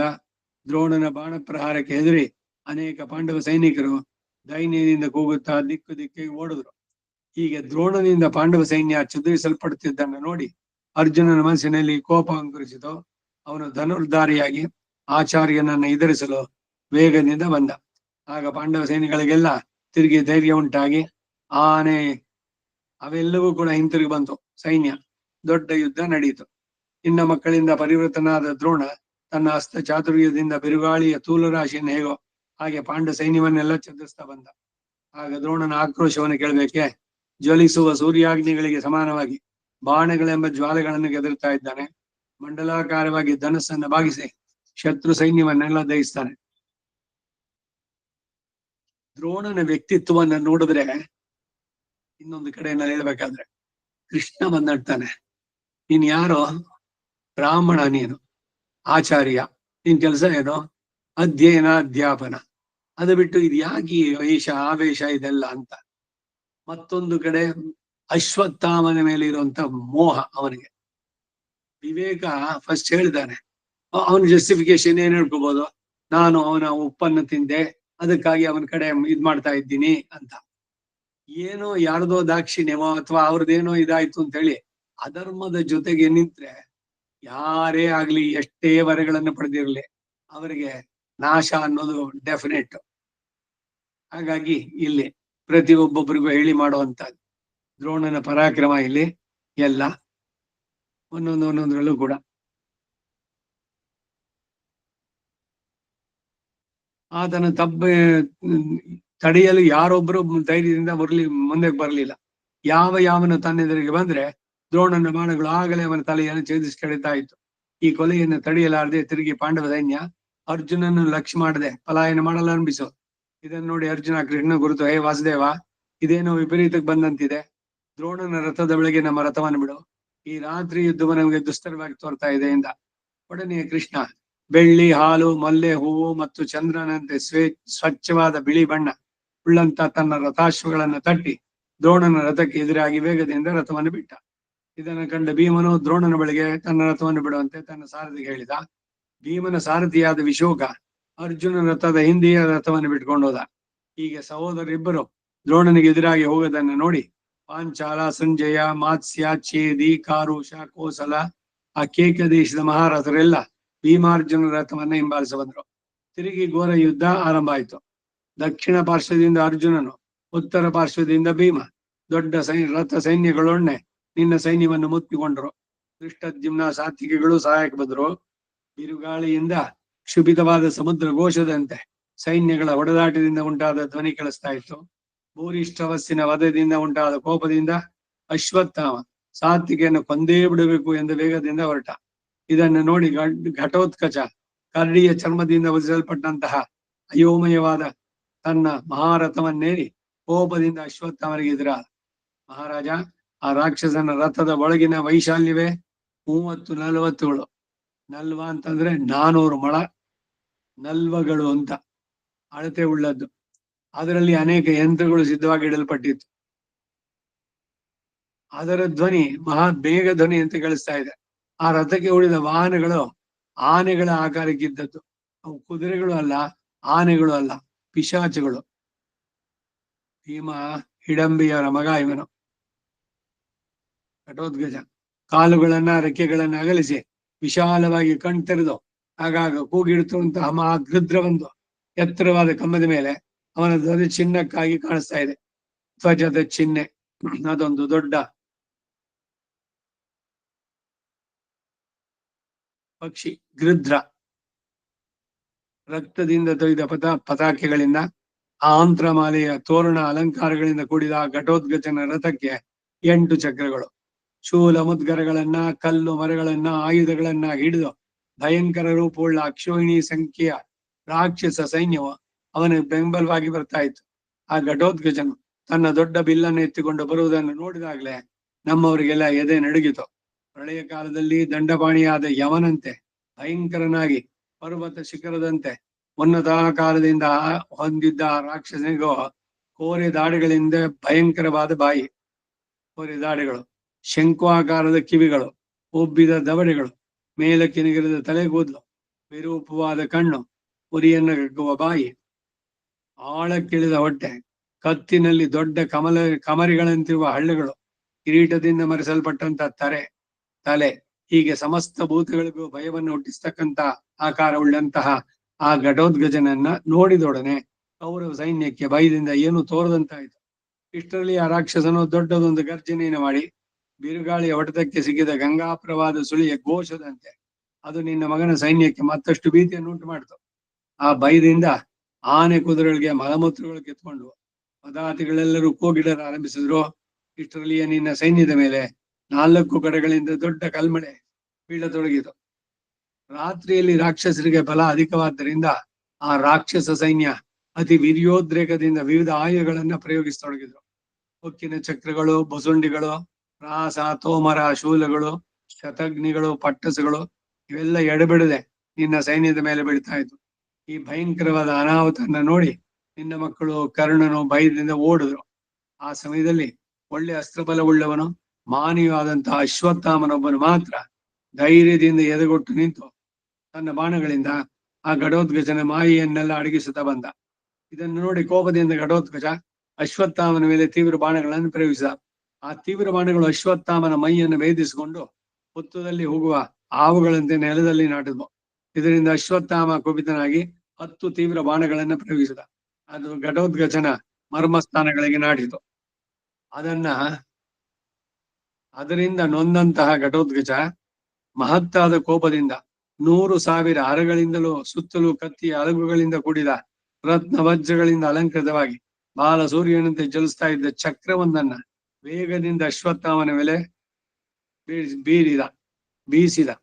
ಆದ್ರೇನು ಅಶ್ವತ್ಥಾಮ ಅದನ್ನು ನಡುದಾರಿಯಲ್ಲೇ ಬಾಣಗಳಿಂದ ಬೇಯಿಸಿದ. ದರಿದ್ರನ ಮನೋರಥದಂತೆ ಆ ಚಕ್ರ ವಿಫಲವಾಗಿ ಕೆಳಗೆ ಬಿತ್ತು. ಅಮೋಘವಾದ ತನ್ನ ಚಕ್ರ ವಿಫಲವಾದದ್ದನ್ನು ನೋಡಿ ಘಟೋತ್ಕಚ ಬಾಣಗಳನ್ನು ಬಿಡಲಾರಂಭಿಸಿ ರಾಹು ಸೂರ್ಯನನ್ನು ಹೇಗೋ ಹಾಗೆ ಅಶ್ವತ್ಥಾಮನನ್ನ ಮರೆಸಿದ. ಇದೇ ಸಮಯದಲ್ಲಿ ಘಟೋತ್ಕಚನ ಮಗನು ಭೀಮನ ಮೊಮ್ಮಗನಾದಂತಹ ಅಂಜನ ಪರ್ವ ಎಂಬ ರಾಕ್ಷಸ, ನೋಡಿ ಮಹಾಭಾರತ ಡೀಟೇಲ್ ಆಗಿ ನೋಡ್ಬೇಕಾದ್ರೆ ಎಲ್ಲ ಯಾರ್ಯಾರು ಇದ್ರು ಬರ್ತಾರೆ ಅಂತ. ಈಗ ಕರ್ಣನ ಸೋದರ ಅಂತ ಬಂತಲ್ಲಿ, ಅವನ ಮಗ ಒಂದೊಂದು ಕುಟುಂಬಕ್ಕೆ ಅಲ್ಲಿ ಸೇರಿದ್ದು ವೃಷಸೇನ, ಇವರೆಲ್ಲ ಕರ್ಣನ ಕಡೆ ಬರೋದು. ಹಾಗೆ ಇಲ್ಲಿ ಘಟೋತ್ಕಚನಿಗೊಬ್ಬ ಮಗ ಇದ್ದ, ಅವನ ಹೆಸರು ಅಂಜನ ಪರ್ವ ಅಂತ. ತನ್ನ ತಂದೆಯ ಸಹಾಯಕ್ಕಾಗಿ ವೇಗದಿಂದ ಬಂದು ಅಶ್ವತ್ಥಾಮನನ್ನ ಬಾಣಗಳಿಂದ ತಡೆದ. ಪರ್ವತದ ಮೇಲೆ ಮಳೆ ಕರೆದಂತ ಅಶ್ವತ್ಥಾಮನ ಮೇಲೆ ಬಾಣಗಳು ಎಡೆಬಿಡದೆ ಬೀಳ್ತಾ ಇದ್ವು. ಆದ್ರೇನು ಪರಾಕ್ರಮದಲ್ಲಿ ರುದ್ರನಿಗೂ ಇಂದ್ರ ಉಪೇಂದ್ರನಿಗೂ ಸಮಾನ ಎನಿಸಿದಂತ ಅಶ್ವತ್ಥಾಮ ಆ ಬಾಣ ವರ್ಷಕ್ಕೆ ಹೆದರದೆ ಅಂಜನ ಪರ್ವನ ಧ್ವಜವನ್ನ ಒಂದು ಬಾಣದಿಂದ ತುಂಡು ಮಾಡಿದ. 2 ಬಾಣಗಳಿಂದ ಅವನ 2 ಸಾರಥಿಗಳನ್ನ, 3 ಬಾಣದಿಂದ ರಥದ ಮುಂದಿನ ತ್ರಿವೇಣವನ್ನ, 1 ಬಾಣದಿಂದ ಅವನ ಬಿಲ್ಲನ್ನ, 4 ಬಾಣಗಳಿಂದ ಅವನ 4 ರಥಾಶ್ವಗಳನ್ನ ಒಡೆದು ಕೆಡಹಿದ. ಈ ಅಂಜನ ಪರ್ವನು ವೀರತನಾಗಿ ನೆಲಕ್ಕಿಳಿದು ಚಿನ್ನದ ಕಟ್ಟುಳ ಒಂದು ಖಡ್ಗವನ್ನು ಕೈಗೆತ್ಕೊಂಡು ನಿಲ್ಲಲು ಆ ಖಡ್ಗವನ್ನು ದ್ರೋಣಿಯು ತುಂಡು ಮಾಡಿದ. ದ್ರೌಣಿ ಅಂತಂದ್ರೆ ಅಶ್ವತ್ಥಾಮ, ದ್ರೋಣನ ಮಗ. ಆಮೇಲೆ ಆ ಘಟೋತ್ಕಚನ ಕುಮಾರನು ಒಂದು ಗದೆಯನ್ನು ಬೀಸಿದ, ಅದು ಅಶ್ವತ್ಥಾಮನ ಬಣದಿಂದ ತುಂಡಾಗ್ಬಿತ್ತು. ಒಡನೆ ಅಂಜನ ಪರ್ವ ಗಗನಕ್ಕೆ ಹಾರಿ ಮೇಘದಂತೆ ಗರ್ಜಿಸುತ್ತಾ ಆಕಾಶದಿಂದ ವೃಕ್ಷಗಳ ಮಳೆಯನ್ನು ಕರೆದ. ಹೀಗೆ ಆ ರಾಕ್ಷಸನು ಮಾಯೆಯಿಂದ ಯುದ್ಧ ಮಾಡತೊಡಗಲು ಅಶ್ವತ್ಥಾಮ ಅದಕ್ಕೂ ಹಿಂಜರಿಯದೆ ಅವನ ಮೇಲೆ ಅಪರಿಮಿತವಾಗಿ ಬಾಣಗಳನ್ನು ಬರೆಸಿದ. ಆಮೇಲೆ ರಾಕ್ಷಸನು ತಿರುಗಿ ಕೆಳಕ್ಕೆ ಇಳಿದು ಬೇರೊಂದು ರಥವನ್ನೇರಿ ಅಂಜನ ಪರ್ವತದಂತೆ ಅಶ್ವತ್ಥಾಮನ ಮುಂದೆ ನಿಂತ. ಅಶ್ವತ್ಥಾಮ ಅವನ ಮೇಲೆ ಎಡಬಿಡದೆ ಬಾಣಗಳನ್ನು ಪ್ರಯೋಗಿಸಿ ಅವನಿಗೆ ರುದ್ರನು ಅಂಧಕಾಸನ್ನು ಕೆಳಿದ ಹಾಗೆ ಅವನನ್ನ ಕೆಳಕ್ಕೆ ಕಡೆಯಿಬಿಟ್ಟ. ಅಶ್ವತ್ಥಾಮನಿಂದ ತನ್ನ ಮಗ ಹತನಾಗಿ ಬಿದ್ದದ್ದನ್ನ ನೋಡಿ ಘಟೋತ್ಕಚ ಕೋಪದಿಂದ ತುಟಿಗಳನ್ನ ಅಲುಗಿಸುತ್ತಾ ದ್ರೋಣನ ಪುತ್ರನ ಮುಂದೆ ಬಂದು ನಿಂತ. ಕಾಡುಗಿಚ್ಚು ಕಾಡನ್ನೂ ದಹಿಸುವಂತೆ ಪಾಂಡವ ಸೈನ್ಯವೆಲ್ಲ ಬಾಣಜ್ವಾಲೆಯಿಂದ ದಹಿಸುತ್ತಿರುವಂತಹ ಆ ಗುರುಪುತ್ರನ ನೋಡಿ ಹೀಗೆಂದ, ಏ ಬ್ರಾಹ್ಮಣ ಕುಮಾರ, ನಿಲ್ಲು, ಇನ್ನು ನೀನು ನನ್ನಿಂದ ಬದುಕಿ ಹೋಗಲಾರೆ. ಅಗ್ನಿಕುಮಾರನಾದ ಸ್ಕಂದನು ಕ್ರೌಂಚವನ್ನು ಭೇದಿಸಿದಂತೆ ಈಗಲೇ ನಿನ್ನನ್ನು ಭೇದಿಸ್ತೇನೆ ಎಂದ. ಅಶ್ವತ್ಥಾಮ, ವತ್ಸ, ಹಿಡಿಂಬ ಕುಮಾರ, ನೀನೇನೋ ದೈವತೆಗಳಿಗೆ ಸಮಾನವಾದ ಪರಾಕ್ರಮ ಉಳ್ಳವನೇ, ಆದರೂ ನೀನು ನನಗೆದುರಾಗಿ ನಿಲ್ಲಬಾರದು. ಬೇರೆಯವರೊಡನೆ ಯುದ್ಧಕ್ಕೆ ಹೋಗೋ. ಮಗನಿಗೆ ಸಮಾನನಾದ ನೀನು ತಂದೆಗೆ ಸಮಾನನಾದವರನ್ನ ಪೀಡಿಸೋದು ನ್ಯಾಯವಲ್ಲ. ನಿನ್ನಲ್ಲಿ ನನಗೆ ನಿಜವಾಗಿ ದೋಷ ಇಲ್ಲ, ಆದರೆ ರೋಷ ಉಂಟಾದ ಪ್ರಾಣಿಯು ತನ್ನನ್ನೇ ತಾನು ಕೊಲ್ಲೋದಕ್ಕೂ ಹೆಸೋದಿಲ್ಲ. ಆದ್ದರಿಂದ ಹೊರಟೋಗುವೆ ಎಂದ. ಈ ಮಾತನ್ನು ಕೇಳಿ ಪುತ್ರ ಶೋಕ ಪೀಡಿತನಾದ ಘಟೋತ್ಕಚ, ಹೇ ದ್ರೋಣಪುತ್ರ, ಬೇರೆ ಸಾಮಾನ್ಯ ಜನಂತೆ ಯುದ್ಧಕ್ಕೆ ನಾನು ಹೆದರುತ್ತೇನೆ ಅಂತ ತಿಳಿದೇನು? ಮಾತಿನಿಂದ ನನ್ನ ಹೆದರಿಸ್ತಾ ಇದೀಯ. ಈ ಮಾತು ನಿನಗೆ ಯೋಗ್ಯವಲ್ಲ. ನಾನು ಪ್ರಖ್ಯಾತವಾದ ಕುರುವಂಶದಲ್ಲಿ ಭೀಮನಿಂದ ಹುಟ್ಟಿದವನು. ಯುದ್ಧದಲ್ಲಿ ವಿಮುಖರಾಗದ ಪಾಂಡವರ ಮಗಾನ, ರಾಕ್ಷಸರಿಗೆ ಅಧಿರಾಜ, ಬಲದಲ್ಲಿ ದಶಗ್ರೀವನಿಗೆ ಸಮಾನ. ಏ ಬ್ರಾಹ್ಮಣ, ನಿಲ್ಲು, ನೀನು ನನ್ನಿಂದ ಬದುಕಿ ಹೋಗಲಾರೆ. ನಿನಗಿರುವ ಯುದ್ಧದ ಆತುರವನ್ನ ಹಿಂದೆಯೇ ನಾನು ತೀರಿಸಿಬಿಡ್ತೇನೆ ಎಂದು ಹೇಳಿ ಸಿಂಹವು ಆನೆಯನ್ನು ಎದುರಿಸುವಂತೆ ಕೋಪದಿಂದ ಅಶ್ವತ್ಥಾಮನನ್ನ ಎದುರಿಸಿದ. ಬಂಡಿಯ ಇರಿಚಿಯಂತೆ ದೊಡ್ಡ ಆಕಾರವುಳ್ಳ ಬಾಣಗಳನ್ನ ಅಶ್ವತ್ಥಾಮನ ಮೇಲೆ ವರ್ಷಿಸಿದ. ಅವುಗಳನ್ನೆಲ್ಲ ಅಶ್ವತ್ಥಾಮ ತನ್ನ ಬಾಣಗಳಿಂದ ಬೇಯಿಸುತ್ತಾ ಬಂದ. ಆಕಾಶವೆಲ್ಲ ಬಾಣಮಯವಾದಂತೆ ತೋರಿತು. ಅವರಿಬ್ಬರ ಶಸ್ತ್ರಾಸ್ತ್ರಗಳ ಸಂಘಟನೆಯಿಂದ ಆಕಾಶದಲ್ಲಿ ಕಿಡಿ ಉಂಟಾಗಿ ಕತ್ತಲೆಯಲ್ಲಿ ಮಿಂಚುಳುಗಳಂತೆ ಕಾಣ್ತಾ ಇತ್ತು. ಘಟೋತ್ಕಚ ವಿವಿಧ ಮಾಯೆಗಳನ್ನು ಪ್ರಯೋಗಿಸಿದ. ಅವೆಲ್ಲವೂ ಅಶ್ವತ್ಥಾಮನಿಂದ ಭಗ್ನವಾಗಲು ಆಮೇಲೆ ತಾನು ಅದೃಶ್ಯನಾಗಿ ಬೇರೆ ತರದ ಮಾಯೆಯನ್ನು ಉಪಯೋಗಿಸಿದ. ಒಡನೆ ಘಟೋತ್ಕಚ ವೃಕ್ಷಗಳಿಂದ ದಟ್ಟವಾದ ಅನೇಕ ಶಿಖರಗಳುಳ್ಳ ಮಹಾಗಿರಿಯಂತೆ ಆಕಾರವನ್ನು ತಾಳಿ ಶೂಲ, ಪ್ರಾಸ, ಮುಸಲ, ಖಡ್ಗಳೆ ಮೊದಲಾದ ಆಯುಧಗಳನ್ನ ತನ್ನಿಂದ ಪ್ರಭಾರೂಪವಾಗಿ ಸುರಿಸುತ್ತಾ ಇದ್ದ. ಆ ಬೆಟ್ಟದಿಂದ ವಿವಿಧ ಶಸ್ತ್ರಗಳು ಹೊರಟು ಬರ್ತಾ ಇದ್ವು. ಅಂಜನಗಿರಿಯಂತೆ ಮಹೋನ್ನತವಾದ ಪರ್ವತ ಎದುರಿಗೆ ಕಾಣಿಸ್ತಾ ಇತ್ತು. ಅಶ್ವತ್ಥಾಮ ಅದಕ್ಕೂ ಹೆದರ್ಲಿಲ್ಲ. ಒಡನೆ ಅಶ್ವತ್ಥಾಮ ವಜ್ರಾಸ್ತ್ರವನ್ನ ಪ್ರಯೋಗಿಸಿದ. ಆ ವಜ್ರಾಸ್ತ್ರ ತಾಡದಿಂದ ಆ ಪರ್ವತ ಪುಡಿ ಪುಡಿಯಾಗಿ ಬಿತ್ತು. ಆಮೇಲೆ ಘಟೋತ್ಕಚನು ತನ್ನ ಮಾಯೆಯಿಂದ ದೊಡ್ಡ ಕಾಮನ ಬಿಲ್ಲಿನಿಂದ ಕೂಡಿದ ಮೇಘದಂತೆ ಕಾಣಿಸಿ ಅಶ್ವತ್ಥಾಮನ ಮೇಲೆ ತೀವ್ರವಾದ ಕಲ್ಮಳೆಯನ್ನು ಸುರಿಸಿದ. ಇದನ್ನು ನೋಡಿ ಅಶ್ವತ್ಥಾಮನು ವಾಯವ್ಯಾಸ್ತ್ರದಿಂದ ಆ ಮೇಘವನ್ನು ತೂರಿಸಿಬಿಟ್ಟ. ಅಲ್ಲದೆ ತನ್ನ ಬಾಣಗಳಿಂದ ಇನ್ಯಾರಿಗಾದ್ರೂ ಇದು ದಿಕ್ಕುಗಳನ್ನೆಲ್ಲ ಮರೆಸಿ ಸಾವಿರಾರು ರಥಗಳನ್ನು ಚೂರ್ಣ ಮಾಡಿದ. ರಾಕ್ಷಸರ ಯುದ್ಧ ರಾತ್ರಿಯಲ್ಲಿ ಅವನಿಗೆ ಹೇಳಬೇಕೆ. ಇಷ್ಟರಲ್ಲಿಯೇ ತಿರುಗಿ ಘಟೋತ್ಕಚ ಅನೇಕ ರಾಕ್ಷಸ ಸೈನ್ಯಗಳಿಂದ ಪರಿವರ್ತನಾಗಿ ರಥವನ್ನೇರಿ ಧನುರ್ಧಾರಿಯಾಗಿ ಬಂದ. ಸಿಂಹ ಶಾರ್ದೂಲಗಳಂತೆ ಪರಾಕ್ರಮ ಉಳ್ಳವರು, ಮತದಾನಗಳಂತೆ ಬಲಾಢ್ಯರು, ಭಯಂಕರವಾದ ವಿಕಾರ ರೂಪದ ಕಣ್ಣು, ಕಿವಿ, ಮೂಗು, ತಲೆ ಮುಂತಾದ ಅವಯವುಳ್ಳುಳ್ಳಂತಹ ಅನೇಕ ರಾಕ್ಷಸರು ಆನೆ, ಕುದುರೆ, ರಥಗಳನ್ನೇರಿ ಅಶ್ವತ್ಥಾಮನಿಗೆ ಬೆಂಬಲವಾಗಿ ಬಂದ್ರು. ಅವ್ರ ಕಡೆನೂ ಇದ್ರು. ಹಿಂದೆ ನೋಡಿದ್ರೆ ಅಲಂಬುಸ ಅಂತ ಒಬ್ಬ ಇದ್ದ. ಅವನು ದುರ್ಯೋಧನ ಕಡೆ ಇದ್ದವನು, ರಾಕ್ಷಸ. ಯಾರ್ಯಾರು ಯುದ್ಧಕ್ಕೆ ಬಂದಿದ್ರು ಸಹಕಾರಿಗಳಾಗಿ ಅಂತ.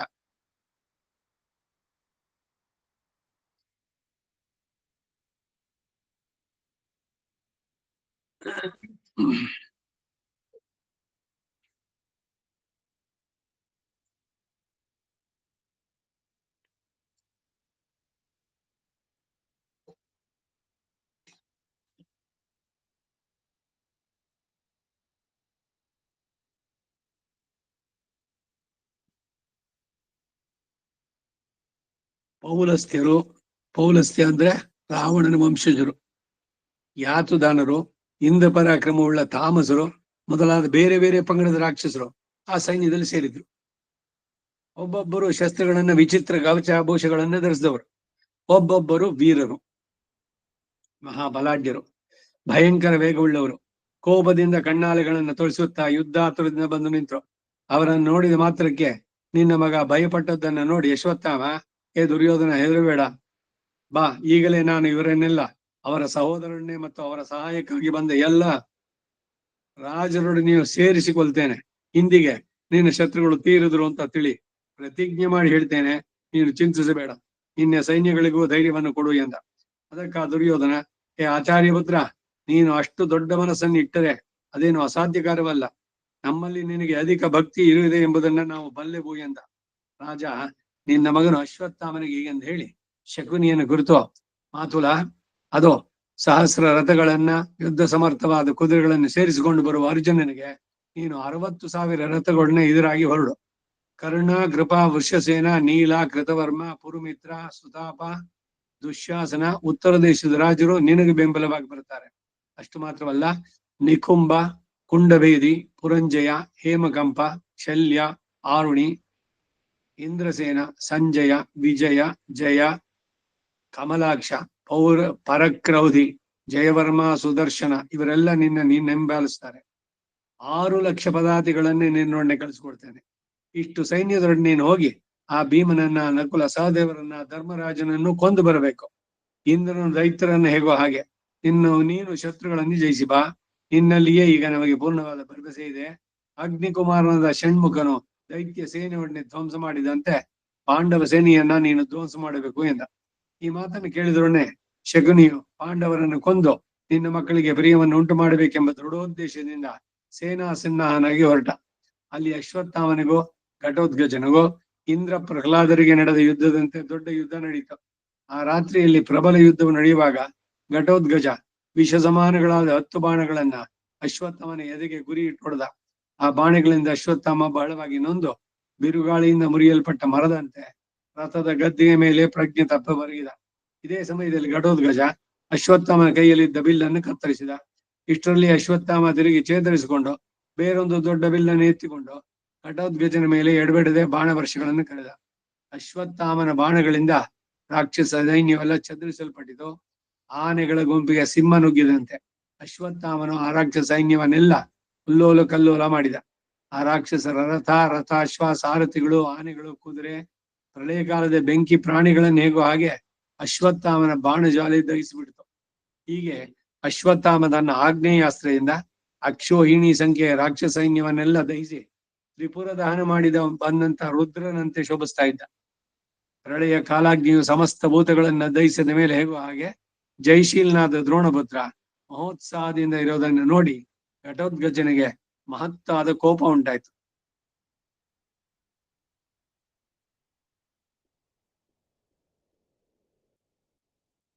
ಅವನು ತನ್ನ ರಾಕ್ಷಸ ಸೈನ್ಯವನ್ನು ಕುರಿತು, ಕೊಲ್ಲಿರಿ, ದ್ರೋಣಪುತ್ರನನ್ನ ಬೇಗನೆ ಸಂಹರಿಸಿ ಎಂದು ಬಾರಿ ಬಾರಿಗೂ ಹೊರಿಗೊಳಿಸ್ತಾ ಇದ್ದ. ಭಯಂಕರ ರೂಪದಿಂದ, ದೊಡ್ಡ ಬಾಯಿಂದಲೋ ಕೋರೆ ದಾಡೆಗಳಿಂದಲೋ ಭಯಂಕರವಾದ ನಾಲಿಗೆಯಿಂದ ಕೂಡಿದ ಅನೇಕ ರಾಕ್ಷಸರು ಬಾಯನ್ನು ತೆರೆದುಕೊಂಡು ಭೂಮಿಯನ್ನು ನಡುಗಿಸುವಂತೆ ಸಿಂಹನಾದ ಮಾಡ್ತಾ ವಿವಿಧ ಆಯುಧಗಳನ್ನು ಹಿಡಿದು ಅಶ್ವತ್ಥಾಮನಿಗೆ ಎದುರಾದರು. ಶತಗ್ನಿ, ಪರಿಗ, ಅಶನಿ, ಶೂಲ, ಪಟ್ಟಸ, ಖಡ್ಗ, ಗದೆ, ಭಿಂಡಿವಾಲ, ಮುಸಲ, ಪರಶು, ಪ್ರಾಸ, ತೋಮರ, ಕಣಪ, ಕಂಪನ, ಬಸುಂಡಿ, ಗದೆ, ಉಕ್ಕಿನ ಕಂಬಗಳು, ಕಲ್ಲುಗಳು, ಮುದ್ಗರಗಳು ಇವನ್ನೆಲ್ಲ ನಾನಾ ದಿಕ್ಕುಗಳಿಂದ ಅಶ್ವತ್ಥಾಮನ ತಲೆ ಮೇಲೆ ಬೀಸಿ ಬಡಿತಾ ಇದ್ದರು. 100,000 ಸಂಖ್ಯೆಯ ರಾಕ್ಷಸರು ನಾನಾ ದಿಕ್ಕುಗಳಿಂದ ಎಡಬಿಡದೆ ಹೀಗೆ ಶಸ್ತ್ರವನ್ನು ಕರೀತಾ ಇರಲು ಶಸ್ತ್ರ ವರ್ಷ. ಇಂದಿಗೆ ಅಶ್ವತ್ಥಾಮನ ಆಸೆ ತೀರಿತು ಎಂದು ನಿನ್ನ ಕಡೆ ಯೋಧರೆಲ್ಲ ಬಾಯಿದಿಂದ ತತ್ತಳಿಸ್ತಾ ಇದ್ರು. ಆದರೆ ಮಹಾಪರಾಕ್ರಮಿಯಾದ ದ್ರೋಣಪುತ್ರ ತನ್ನ ವಜ್ರ ಸಮಾನಗಳಾದ ಬಾಣಗಳಿಂದ ಆ ಶಸ್ತ್ರವರ್ಷಗಳನ್ನೆಲ್ಲ ಧ್ವಂಸ ಮಾಡಿದ. ತನ್ನ ದಿವ್ಯಾಸ್ತ್ರಗಳಿಂದ ಅನೇಕ ರಾಕ್ಷಸರನ್ನ ಕೊಂದ. ಆ ಬಾಣ ಪ್ರಹಾರ ನಡೆಯಲಾರದೆ ರಾಕ್ಷಸ ಸೈನ್ಯ ಸಿಂಹಗಳ ಗುಂಪಿನಿಂದ ಚದುರಿಸಲ್ಪಟ್ಟ ಆನೆ ಹೆಣ್ಣಿನಂತೆ ವ್ಯಾಕುಲವಾಯಿತು. ಕೆಲವು ರಾಕ್ಷಸರು ತಮ್ಮ ಜೀವದ ಆಸೆಯನ್ನೂ ಬಿಟ್ಟು ಅಶ್ವತ್ಥಾಮನನ್ನು ಕೊಲ್ಲಬೇಕೆಂದು ಮುಂದುವರೆದರು. ಮಹಾರಾಜ, ಅಶ್ವತ್ಥಾಮನ ಅದ್ಭುತ ಪರಾಕ್ರಮವನ್ನ ಆಗ ನಾವು ತಿಳಿದು ಬೇರೊಬ್ಬರಿಗೆ ಸಾಧ್ಯವಲ್ಲದ ಪರಾಕ್ರಮ ಕಾರ್ಯವನ್ನ ಅವನು ನಡೆಸಿದ. ಮಹಾಸ್ತ್ರಗಳನ್ನೆಲ್ಲ ಬಲ್ಲಂತಹ ದ್ರೋಣಪುತ್ರ ತಾನೊಬ್ಬನೇ ಅಸಹಾಯನಾಗಿ ಅಷ್ಟು ದೊಡ್ಡ ರಾಕ್ಷಸ ಸೈನ್ಯವನ್ನ ಕ್ಷಣ ಮಾತ್ರದಲ್ಲಿ ತನ್ನ ಬಾಣದಿಗೆ ಉರಿಗೆ ಆಹುತಿ ಮಾಡಿದ. ಆ ಸಮಯದಲ್ಲಿ ಅಶ್ವತ್ಥಾಮನನ್ನ ಕಣ್ಣಿಂದ ನೋಡುತ್ತಾ ನಿಲ್ಲೋಕ್ಕೂ ಪಾಂಡವ ವೀರಲ್ಲಿ ಯಾವೊಬ್ಬನೂ ಸಮರ್ಥನಾಗಲಿಲ್ಲ. ಆಗಲೂ ವೀರನಾದ ಘಟೋದ್ಗಜ ಒಬ್ಬನೇ ಎದೆಗುಂದದೆ ಅಶ್ವತ್ಥಾಮನನ್ನು ಎದುರಿಸಿ ನಿಂತ. ಆಗ ಕೋಪದಿಂದ ಘಟೋದ್ಗಜ ಆಗ ಕೈಗಳನ್ನು ಇಸುಗುತ್ತಾನೆ, ತುಟಿಗಳನ್ನು ಕಚ್ಚುತ್ತಾನೆ.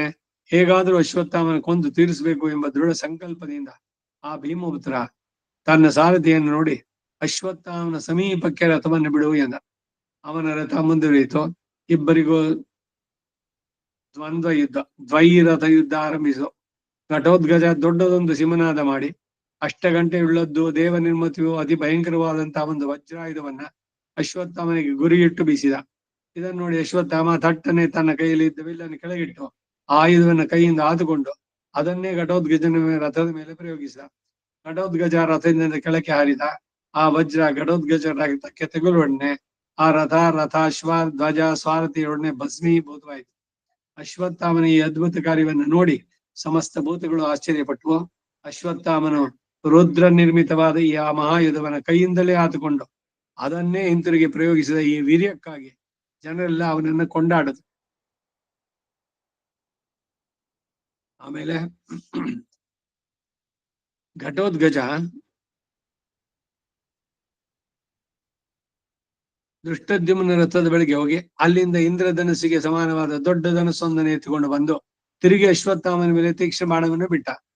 ದೃಷ್ಟದ್ಯುಮ್ನ ಕೂಡ ಎದೆಗುಂದದ ಅಶ್ವತ್ಥಾಮನ ಎದೆಗೆ ಗುರಿ ಇಟ್ಟು ಸರ್ಪ ಸಮಾನವಾದಂತಹ ಬಾಣಗಳನ್ನು ಬಿಡ್ತಾ ಇದ್ದ. ಇದನ್ನು ನೋಡಿ ಅಶ್ವತ್ಥಾಮ ಅಗ್ನಿ ಜ್ವಾಲೆಗಳಿಗೆ ಸಮಾನಗಳಾದ ಪ್ರತಿ ಬಾಣಗಳನ್ನು ಬಿಡಲು ಆ ದುಷ್ಟದ್ಯುಮ್ನ ಬಾಣಗಳೆಲ್ಲ ಅದರಿಂದ ಪ್ರತಿಹತವಾದವು. ಅಲ್ಲಿ ಅವರಿಬ್ಬರಿಗೂ ನೋಡುವವರಿಗೆ ಆಶ್ಚರ್ಯಕರವಾದ ಪ್ರಬಲ ಯುದ್ಧವಾಯಿತು. ಅಶ್ವತ್ಥಾಮನಿಗೆ ಅದು ಯುದ್ಧೋತ್ಸಾಹವನ್ನು ಹೆಚ್ಚಿಸ್ತಾ ಇತ್ತು. ಇಷ್ಟರಲ್ಲಿಯೇ ಭೀಮನು 1000 ರಥಗಳನ್ನೇ 300 ಆನೆಗಳನ್ನೆಯೋ 6,000 ಕುದುರೆಗಳನ್ನೆಯೋ ಸೇರಿ ಆ ಪ್ರದೇಶಕ್ಕೆ ಬಂದ. ಅಶ್ವತ್ಥಾಮನು ಘಟೋದ್ಗಜನೊಡೆಯೋ ಸೇನಾ ಸಮೇತನ ದೃಷ್ಟದ್ಯುಮ್ನೊಡೆಯೋ ತಾನೊಬ್ಬನೇ ಯುದ್ಧ ಮಾಡುತ್ತಾ ಅದರಲ್ಲಿ ಬೇರೊಬ್ಬರಿಗೆ ಸಾಧ್ಯವಲ್ಲದ ಆಶ್ಚರ್ಯ ಪರಾಕ್ರಮವನ್ನು ತೋರಿಸ್ತಾ ಇದ್ದ. ನಿಮಿಷ ಮಾತ್ರದಲ್ಲಿ ಗಜ, ತುರಗ, ರಥ, ಪದಾತಿಗಳೆಂಬ ಚತುರಂಗಗಳಿಂದ ಕೂಡಿದ ಅಕ್ಷೋಹಿಣಿ ಸೈನ್ಯ ರಾಕ್ಷಸ ಸೈನ್ಯವನ್ನೆಲ್ಲ ಕೊಂದು ಕಡೆಯಿದ. ಪಂಚಪಾಂಡವರು, ಘಟೋದ್ಗಜ, ದೃಷ್ಟದ್ಯುಮ್ನ, ಶ್ರೀಕೃಷ್ಣ ಇವರೆಲ್ಲ ನೋಡ್ತಾ ಇರುವಾಗಲೇ ಎಷ್ಟೋ ಆನೆಗಳು ಅಶ್ವತ್ಥಾಮನ ತೀವ್ರ ವೇಗವುಳ್ಳ ಬಾಣಗಳಿಂದ ಹತವಾಗಿ ವಜ್ರಾಹತಗಳಾದ ಪರ್ವತಗಳಂತೆ ಬಿದ್ದು ಅದು ಅಲ್ಲಲ್ಲಿ ಆನೆಗಳ ಸೊಂಡಿಲು ತುಂಡಾಗಿ ಬಿದ್ದು ಇನ್ನು ಅರ್ಧ ಜೀವದಿಂದ ನೆಲದ ಮೇಲೆ ಹೊರಳಾಡುತ್ತಾ ರಣಭೂಮಿಯೆಲ್ಲ ಹರಿದಾಡುವ ಹೆಬ್ಬಾವುಗಳಿಂದ ವ್ಯಾಪ್ತವಾದಂತೆ ತೋರ್ತಾ ಇತ್ತು. ಅನೇಕ ರಾಜರ ರಥದ ಮೇಲಿನ ಛತ್ರಗಳು ಸುವರ್ಣದಂಡಗಳು ಅಲ್ಲಲ್ಲಿ ತುಂಡಾಗಿ ಬಿದ್ದು ಆಗಿನ ರಣಭೂಮಿಯು ಸೂರ್ಯ ಚಂದ್ರರಿಂದಲೂ ಗ್ರಹಗಳಿಂದಲೂ ವ್ಯಾಪ್ತವಾದ ಆಕಾಶದಂತೆ ಕಾಣಿಸ್ತಾ ಇತ್ತು. ಆಗ ದ್ರೋಣನ ಬಾಣಗಳು ದೊಡ್ಡದೊಂದು ರಕ್ತ ನದಿಯೇ ರಣಾಂಗದಲ್ಲಿ ಪ್ರವಹಿಸಿದಂತಿತ್ತು. ಅದರಲ್ಲಿ ಧ್ವಜಗಳೇ ಮಂಡೂಕಗಳು, ಆನೆಗಳೇ ಕಲ್ಲು ಬಂಡೆಗಳು, ಬಿಳಿ ಕೊಡೆಗಳೇ ಹಂಸಗಳು, ಚಾಮರಗಳೇ ನೊರೆಗಳು, ಹದ್ದು ರಣಹದ್ದು ಮೊದಲಾದ ಪಕ್ಷಿಗಳೇ ಗ್ರಹಗಳು, ಆಯುಧಗಳೇ ಮೀನುಗಳು, ಕುದುರೆಗಳ ಮೃತ ದೇಹಗಳೇ ಮಕರಗಳು, ರಥಗಳೇ ಅಲ್ಲಿನ ತೀರದ ತಿಟ್ಟುಗಳು, ಪತಾಕೆಗಳೇ ಮುರಿದ ವೃಕ್ಷಗಳು, ಪ್ರಾಸ ಶಕ್ತಿ ವೃಷ್ಟಿ ಮೊದಲಾದ ಆಯುಧಗಳೇ ಡುಂಡುಬಗಳು, ಕೊಬ್ಬು ಮಾಂಸ ಕೆನ್ನೀರು ಮೊದಲಾದವುಗಳೇ ಕೆಸರು, ಮೃತ ಶರೀರಗಳೇ ತೆಪ್ಪಗಳು, ತಲೆ ಕೂದಲುಗಳೇ ಪಾಚಿ. ಹೀಗೆ ಅತಿ ಭಯಂಕರವಾದ ಈ ರಕ್ತ ನದಿಯಲ್ಲಿ ಯೋಧರ ಆರ್ತಧ್ವನಿ ದೊಡ್ಡ ಪ್ರವಾಹ ಘೋಷದಂತೆ ಕೇಳಿಸ್ತಾ ಇತ್ತು. ವೀರುಗಳಿಗೆ ಭಯವನ್ನ, ಶೂರರಿಗೆ ಉತ್ಸಾಹವನ್ನ ಹೆಚ್ಚಿಸುವಂತಹ ಯಮರಾಷ್ಟ್ರವನ್ನ ವೃದ್ಧಿಗೊಳಿಸತಕ್ಕಂತಹ ಆಗಿನ ರಣರಂಗ ನೋಡುವವರಿಗೆ ಅತಿ ರೌದ್ರವಾಗಿ ಕಾಣಿಸ್ತು. ಅಶ್ವತ್ಥಾಮ ಬಾಣಗಳಿಂದ ಅನೇಕ ರಾಕ್ಷಸನ ಕೊಂದ ಮೇಲೆ ಘಟೋದ್ಗಜನನ್ನ ತೀವ್ರ ಬಾಣಗಳಿಂದ ಹೊಡೆದ. ಆಮೇಲೆ ಕ್ರಮವಾಗಿ ದೃಷ್ಟದ್ಯುಮ್ನನ್ನ ಪಂಚಪಾಂಡವರನ್ನ ತೀವ್ರ ಬಾಣಗಳಿಂದ ನೋಯಿಸಿದ. ದೃಪದನ ಮಗನಾದ ಸುರಥ ಎಂಬುವನನ್ನ ಕೆಡಹಿದ. ದೃಪದನ ಮತ್ತೊಬ್ಬ ಮಗ ಶತ್ರುಂಜಯನನ್ನು ಪ್ರಹರಿಸಿದ. ಹಾಗೆ ಬಲಾನೀಕ, ಜಯಾನೀಕ, ಜಯಾಶ್ವ, ಸ್ತುತಾಕ್ವೈರ್ಯ ಮೊದಲಾದ ಅನೇಕ ರಾಜರನ್ನ ಯಮಪುರಿಗೆ ಕಳಿಸಿದ. ಇಲ್ಲ ಅಶ್ವತ್ಥಾಮನ ಪರಾಕ್ರಮಗಳಿದೆಲ್ಲ. ಆಮೇಲೆ 100 ತೀವ್ರ ಬಾಣಗಳಿಂದ ವೃಷದ್ರ ಚಂದ್ರಸೇನ ಎಂಬ ಈ ವೀರ ರಾಜರನ್ನು ಕೊನೆ ಮುಟ್ಟಿಸಿದ. 10 ಬಾಣಗಳಿಂದ ಕುಂತಿ ಭೋಜನ 10 ಮಂದಿ ಮಕ್ಕಳನ್ನು ಕೊಂದ. ಆಮೇಲೆ ಅತ್ಯಂತ ಕ್ರೋಧಾವಿಷ್ಟನಾಗಿ ಯಮದಂಶಕ್ಕೆ ಸಮಾನದ ಕ್ರೂರ ಬಾಣವೊಂದನ್ನ ಬಿಲ್ಲಿನಲ್ಲಿ ಸೇರಿಸಿ ಕಿವಿಯವರಿಗೆ ನಾನು ಎಳೆಯೆಳೆದು ಅದನ್ನು ಘಟೋದ್ಗಜನ ಗುರಿಗಿಟ್ಟು ಪ್ರಯೋಗಿಸಿದ. ಆ ಬಾಣ ಘಟೋದ್ಗಜನ ಎದೆಗೆ ಬಲವಾಗಿ ನಾಟಿತು. ಒಡನೆ ಅವನು ಮೂರ್ಛಿತನಾಗಿ ಕೆಳಗೆ ಬಿದ್ದ. ಇದನ್ನು ನೋಡಿ ದೃಷ್ಟದ್ಯುಮ್ನ ಘಟೋದ್ಗಜ ಸತ್ತ ಎಂದೇ ತಿಳಿದು ತಟ್ಟನೆ ಓಡಿ ಬಂದು ಘಟೋದ್ಗಜನನ್ನ ಬೇರೆ ಕಡೆಗೆ ಸಾಗಿಸ್ಬಿಟ್ಟ. ಹೀಗೆ ಪಾಂಡವ ಸೈನ್ಯವೆಲ್ಲ ಪರಾಜಿತವಾಗಿ ಯುದ್ಧರಂಗದಿಂದ ಪಲಾಯನ ಮಾಡಿತು. ಜಯೋತ್ಸಾಹದಿಂದ ದ್ರೋಣಪುತ್ರ ಸಿಂಹನಾದ ಮಾಡಿದ. ಸಮಸ್ತ ಭೂತಗಳು ಅಶ್ವತ್ಥಾಮನ ಪರಾಕ್ರಮವನ್ನು ಕೊಂಡಾಡಿದವು. ನಿನ್ನ ಮಕ್ಕಳು ಅವನನ್ನು ಬಹಳವಾಗಿ ಪೂಜಿಸಿದ್ರು. ಹೇ ಮಹಾರಾಜ, ಹೀಗೆ ಅಶ್ವತ್ಥಾಮನ ಬಾಣಗಳಿಂದ ಹತರಾದ ಅನೇಕ ರಾಕ್ಷಸರ ಮೃತದೇಹಗಳು ರಣರಂಗದೊಳಗೆಲ್ಲ ಪರ್ವತಾಕಾರದಲ್ಲಿ ಬಿದ್ದು ಭೂಮಿಯು ಅತಿ ಭಯಂಕರವಾಗಿ ಸಂಚಾರಕ್ಕೂ ಕೂಡ ದಾರಿ ಇಲ್ಲದಂತಾಯ್ತು. ಆಕಾಶದಲ್ಲಿ ಈ ಯುದ್ಧವನ್ನು ನೋಡ್ತಾ ಇದ್ದ ಸಿದ್ಧ, ಚಾರಣ, ಗಂಧರ್ವ, ಪಿಶಾಚ, ಪನ್ನಗ, ಗರುಡರೇ ಮೊದಲಾದ ಎಲ್ಲ ಗಣಗಳು, ಭೂತಗಣಗಳು ಅಶ್ವತ್ಥಾಮನ ಅದ್ಭುತ ಪರಾಕ್ರಮವನ್ನ ಕೊಂಡಾಡ್ತಾ ಇದ್ವು.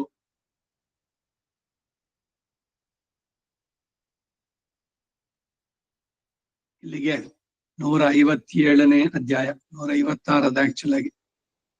ಮುಂದಿನ ಅಧ್ಯಾಯ ಇದ್ರ ಪ್ರಕಾರ 158. ಭೀಮನು ಬಾಕ್ಲೀಕರನ್ನು ಕೊಂದು ದುರ್ಯೋಧನ 10 ಮಂದಿ ತಮ್ಮಂದಿರನ್ನ, ಶಕುನಿಯ 5 ಮಂದಿ ಸೋದರರನ್ನು ವಧಿಸಿದ್ದು. ಅಷ್ಟಮೈಷಿ ಸಮೇತ ಶ್ರೀಕೃಷ್ಣಾಯ ಪರಬ್ರಹ್ಮಣೇ ನಮಃ. ಮಹಾರಾಜ ಸಂಜಯ ಹೇಳ್ತಾ ಇದ್ದಾನೆ, ಅಶ್ವತ್ಥಾಮನಿಂದ ಸಾವಿರಾರು ಮಂದಿ ರಾಕ್ಷಸರು, ದೃಪದ, ಕುಂತಿ ಭೋಜನ ಮಕ್ಕಳು ಹತರಾಗಿ ತನ್ನ ಸೈನ್ಯವೆಲ್ಲ ಪರಾಜಿತವಾದದ್ದನ್ನು ನೋಡಿ ಯುಧಿಷ್ಠಿರ, ಭೀಮಸೇನ, ದೃಷ್ಟದ್ಯುಮ್ನ, ಸಾತ್ವಿಕಿ ಮಹಾವ್ಯಸನದಿಂದ ತಮ್ಮೊಳಗೆ ಆಲೋಚಿಸಿ ತಿರುಗಿ ಯುದ್ಧ ನಿಶ್ಚಯದಿಂದ ಹೊರಟರು. ಸಾತ್ವಿಕಿ ಯುದ್ಧಕ್ಕೆ ಬಂದುದನ್ನ ನೋಡಿ ಅವನ ಮೇಲಿನ ರೋಷದಿಂದ ಸೋಮದತ್ತ ಅವನನ್ನು ಎದುರಿಸಿ ದೊಡ್ಡ ಬಾಣವರ್ಷವನ್ನ ಕರೆದ. ಉಭಯ ಪಕ್ಷಕ್ಕೂ ಪ್ರಬಲ ಯುದ್ಧವಾಯಿತು. ಆಗ ಸಾತ್ವಿಕಿಗೆ ಬೆಂಬಲವಾಗಿ ಭೀಮನ ಸಹಾಯಕ್ಕೆ ಬಂದು ಸೋಮದತ್ತನ ಮೇಲೆ 10 ಬಾಣಗಳನ್ನು ಪ್ರಯೋಗಿಸಿದ. ಸೋಮದತ್ತ ಪ್ರತಿಯಾಗಿ 100 ಬಾಣಗಳನ್ನು ಬಿಟ್ಟ.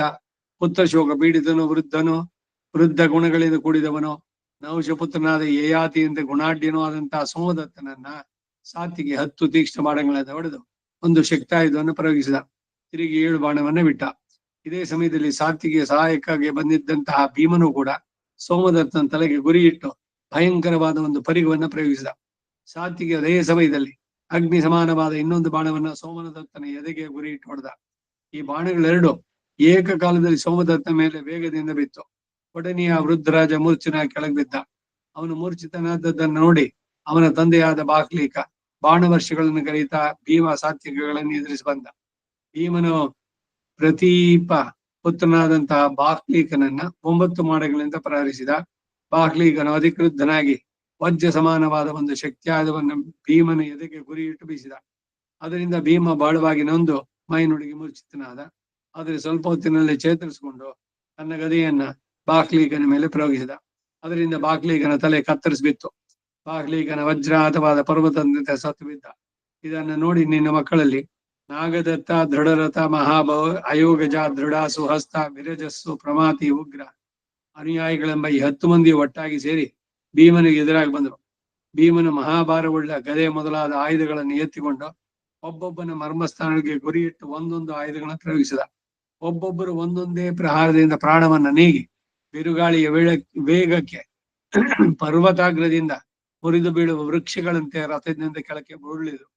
ಹೀಗೆ ಭೀಮನು ನಿನ್ನ 10 ಮಂದಿ ಮಕ್ಕಳನ್ನ ಕೊಂದ ಮೇಲೆ ಕರ್ಣನ ಮಗನಾದ ವೃಷಸೇನನ್ನ ಹೋದ. ಅವನಿಗೆ ಬೆಂಬಲವಾಗಿ ವೃಕರಥ ಎಂಬ ಕರ್ಣನ ಸಹೋದರ ಭೀಮನ ಮೇಲೆ ಬಾಣವನ್ನು ಪ್ರಯೋಗಿಸುತ್ತಾ ಬಂದ. ಭೀಮನು ಅವರಿಬ್ಬರನ್ನು ಹೊಡೆದೋಡಿಸಿ ಆಮೇಲೆ ನಿನ್ನ ಮೈದುನಲ್ಲಿ 7 ಮಂದಿ ಭಾರತರನ್ನ ತನ್ನ ಬಾಣಗಳಿಂದ ಹೊಡೆದುಕೊಂಡ. ಆಮೇಲೆ ಶತಚಂದ್ರನೆಂಬುವನನ್ನು ವಧಿಸಿದ.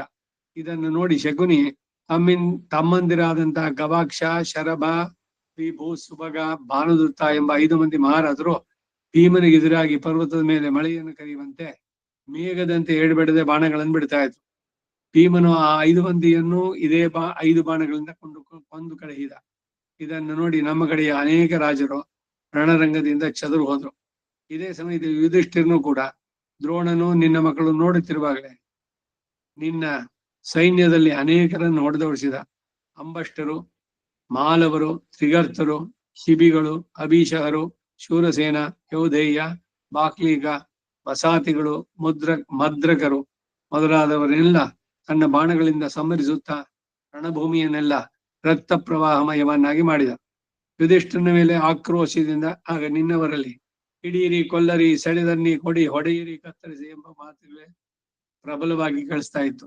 ಅನೇಕ ಸೈನ್ಯಗಳು ಯುಧಿಷ್ಠಿರನಿಗೆ ಭಯಪಟ್ಟು ಓಡ್ತಾ ಇತ್ತು. ಇದನ್ನು ಕಂಡ ನಿನ್ನ ಮಗ ದ್ರೋಣನನ್ನ ಪ್ರೇರಿಸಲು ದ್ರೋಣನು ಧನುರ್ಧಾರಿಯಾಗಿ ಬಂದು ಪ್ರಬಲನಾದ ವಾಯುವ್ಯಾಸ್ತ್ರದಿಂದ ಯುಧಿಷ್ಠಿರನ ಕಡೆಗೆ ಪ್ರಯೋಗಿಸಿದ. ಯುಧಿಷ್ಠಿರ ಪ್ರತ್ಯಸ್ತ್ರದಿಂದ ಅದನ್ನು ಮುರಿದ. ಆಮೇಲೆ ದ್ರೋಣ ಕ್ರಮವಾಗಿ ವರುಣಾಸ್ತ್ರ, ಯಾಮಾಸ್ತ್ರ, ಆಗ್ನೇಯ, ಸಾವಿತ್ರ, ಸ್ವಾಸ್ತ್ರಗಳೆಂಬ ದಿವ್ಯ ಅಸ್ತ್ರಗಳನ್ನ ಪ್ರಯೋಗಿಸ ಬಂದ. ಅವೆಲ್ಲವನ್ನು ಧರ್ಮಪುತ್ರ ಪ್ರತ್ಯಸ್ತ್ರಗಳಿಂದ ಭಂಗಿಸಿದ. ಆಗ ದ್ರೋಣ ತನ್ನ ದುರ್ಯೋಧನಿಗೆ ಮಾಡಿಕೊಟ್ಟ ಪ್ರತಿಜ್ಞೆಯನ್ನು ಹೇಗಾದ್ರೂ ಕೊನೆ ಮುಟ್ಟಿಸಬೇಕು ಎಂದು ಆ ಸಂಕಲ್ಪದಿಂದ ಐಂದ್ರಾಸ್ತ್ರವನ್ನ ಬಿಟ್ಟ. ಪ್ರಾಜಾಪತ್ಯವೆಂಬ ಮಹಾಸ್ತ್ರವನ್ನು ಬಿಟ್ಟ. ಇನ್ನು ಅನೇಕ ಅಸ್ತ್ರಗಳನ್ನು ಪ್ರಯೋಗಿಸಿದ. ಧರ್ಮರಾಜ ಮಹೇಂದ್ರವೆಂಬ ಅಸ್ತ್ರವನ್ನ ಪ್ರಯೋಗಿಸಿ ಆ ದ್ರೋಣನ ಅಸ್ತ್ರಗಳನ್ನೆಲ್ಲ ವಿಫಲ ಮಾಡಿದ. ಹೀಗೆ ತನ್ನ ಅಸ್ತ್ರಗಳೆಲ್ಲ ಭಗ್ನವಾದ ಮೇಲೆ ದ್ರೋಣ ಕೋಪದಿಂದ ಬ್ರಹ್ಮಾಸ್ತ್ರವನ್ನೇ ಪ್ರಯೋಗಿಸಿದ. ಒಡನೆ ಅಸ್ತ್ರ ಪ್ರಭಾವದಿಂದ ಭಯಂಕರವಾದ ತಮಸ್ಸು ಆವರಿಸಿತು. ಯಾವುದೊಂದು ಕಣ್ಣಿಗೆ ತಿಳಿಯಲಿಲ್ಲ. ಸಮಸ್ತ ಭೂತಗಳು ಭಯದಿಂದ ನಡುಗಿದ್ವು. ಇದನ್ನು ನೋಡಿ ಯುಧಿಷ್ಠಿರ ಆ ಬ್ರಹ್ಮಾಸ್ತ್ರ ಪ್ರಭಾವವನ್ನು ಅಡಗಿಸುವುದಕ್ಕಾಗಿ ತಾನು ಬ್ರಹ್ಮಾಸ್ತ್ರವನ್ನೇ ಪ್ರಯೋಗಿಸಿದ. ದ್ರೋಣ ಯುಧಿಷ್ಠಿರ ಈ ಅಸ್ತ್ರ ಪ್ರತ್ಯಸ್ತ್ರ ಚಾತುರ್ಯವನ್ನ ಸಮಸ್ತ ಸೈನ್ಯಗಳು ಕೊಂಡಾಡಿದ್ವು. ಆಮೇಲೆ ದ್ರೋಣ ಧರ್ಮರಾಜನನ್ನ ಬಿಟ್ಟು ದ್ರುಪದ ಸೈನ್ಯಕ್ಕೆ ಎದುರಾಗಿ ಬಂದು ಅದರ ಮೇಲೆ ವಾಯುವ್ಯ ಅಸ್ತ್ರವನ್ನು ಪ್ರಯೋಗಿಸಿದ. ಆ ವಸ್ತ್ರವೇಗವನ್ನು ತಡೆದು ನಿಲ್ಲಲಾರದೆ ಪಾಂಚಾಲರು ಭಯದಿಂದ ಓಡಲಾರಂಭಿಸಿದರು. ಇದನ್ನು ನೋಡಿ ಭೀಮ ಅರ್ಜುನ ಇಬ್ಬರು ಸೇವಾ ಸನ್ನಾದರೊಡನೆ ಯುದ್ಧ ರಥಗಳನ್ನೇರಿ ದಕ್ಷಿಣ ಪಾರ್ಶ್ವದಿಂದ ಅರ್ಜುನನೆಡೆಯು ಉತ್ತರ ಪಾರ್ಶ್ವದಿಂದ ಭೀಮನು ದ್ರೋಣವನ್ನ ಆವರಿಸಿಕೊಂಡು ದ್ರೋಣನನ್ನ ಬಾಣವರ್ಷಗಳನ್ನ ಸುರಿಸತೊಡಗಿದರು. ಒಡನೆ ಕೇಕೆಯ, ಸಂಜಯ, ಪಾಂಚಾಲ, ಮತ್ಸ, ಸಾತ್ವತ ಸೈನಿಕರೆಲ್ಲ ಆ ಭೀಮಾರ್ಜುನರಿಗೆ ಬೆಂಬಲವಾಗಿ ಹಿಂಬಾಲಿಸಿದ್ರು. ಆಗ ಅರ್ಜುನನ ಬಾಣವೇಗವನ್ನು ತಡೆಯಲಾರದೆ ನಿನ್ನ ಸೈನ್ಯವೆಲ್ಲ ಹಿಂದು ಮುಂದೆ ತೋರದೆ ಚದುರಿ ಹೋಯಿತು. ದ್ರೋಣನು ನಿನ್ನ ಮಗನು ಆ ಸೈನ್ಯಗಳಿಗೆ ಎಷ್ಟೇ ಧೈರ್ಯವನ್ನು ಹೇಳಿ ಪ್ರೋತ್ಸಾಹಿಸ್ತಾ ಇದ್ರು ಕೂಡ ಅದನ್ನು ತಡೆಯಲು ನಿಲ್ಲಿಸಲು ಅವರುಗಳಿಗೆ ಸಾಧ್ಯವಾಗಲಿಲ್ಲ. ಇಲ್ಲಿಗೆ 158ನೇ ಅಧ್ಯಾಯ. ಮುಂದೆ 159ನೇ ಅಧ್ಯಾಯ. ಕರ್ಣನು ಪಾಂಡವರನ್ನ ತಾನು ಕೊಲ್ಲುವುದಾಗಿ ಪ್ರತಿಜ್ಞೆ ಮಾಡಿದ್ದನ್ನ ಕೇಳಿ ಕೃಪನು ಅವನ ಮಾತಿಗೆ ಸಮ್ಮತಿಸದೆ ನಿರಾಕರಿಸಲು ಕರ್ಣ ಕೋಪದಿಂದ ಆ ಕೃಪನ ನಾಲಿಗೆಯನ್ನು ಕತ್ತರಿಸಿದಾಗೆ ಪ್ರತಿಜ್ಞೆ ಮಾಡಿ ಒಬ್ಬೊಬ್ಬರಲ್ಲೇ ಅವರಲ್ಲೇ ಅಂತ ಕಲೆಗಳು ಅದೇನು ಅನ್ನೋದನ್ನ ನಾಳೆ ದಿವಸ ನೋಡೋಣ. ವಸುದೇವ ಸುತಂ ದೇವಂ ಕಂಸ ಚಾಣೂರಮರ್ಧನಂ ದೇವಕೀ ಪರಮಾನಂದಂ ಕೃಷ್ಣಂ ವಂದೇ ಜಗದ್ಗುರು. कवितार्किक सिंहाय कल्याण गुणशालिने श्रीमते वेंकटेशाय वेदांत गुरवे नमः। वादिद्विपुजरो भंग पंचानन पराक्रमः श्रीमान् वेंकटनाथार्यः चिरं विजयतां भुवि। श्रीमते निगमान्त महादेशिकाय नमः। सर्वं श्री वासुदेवार्पणमस्तु। ನಮಸ್ಕಾರ ಮಾಮ.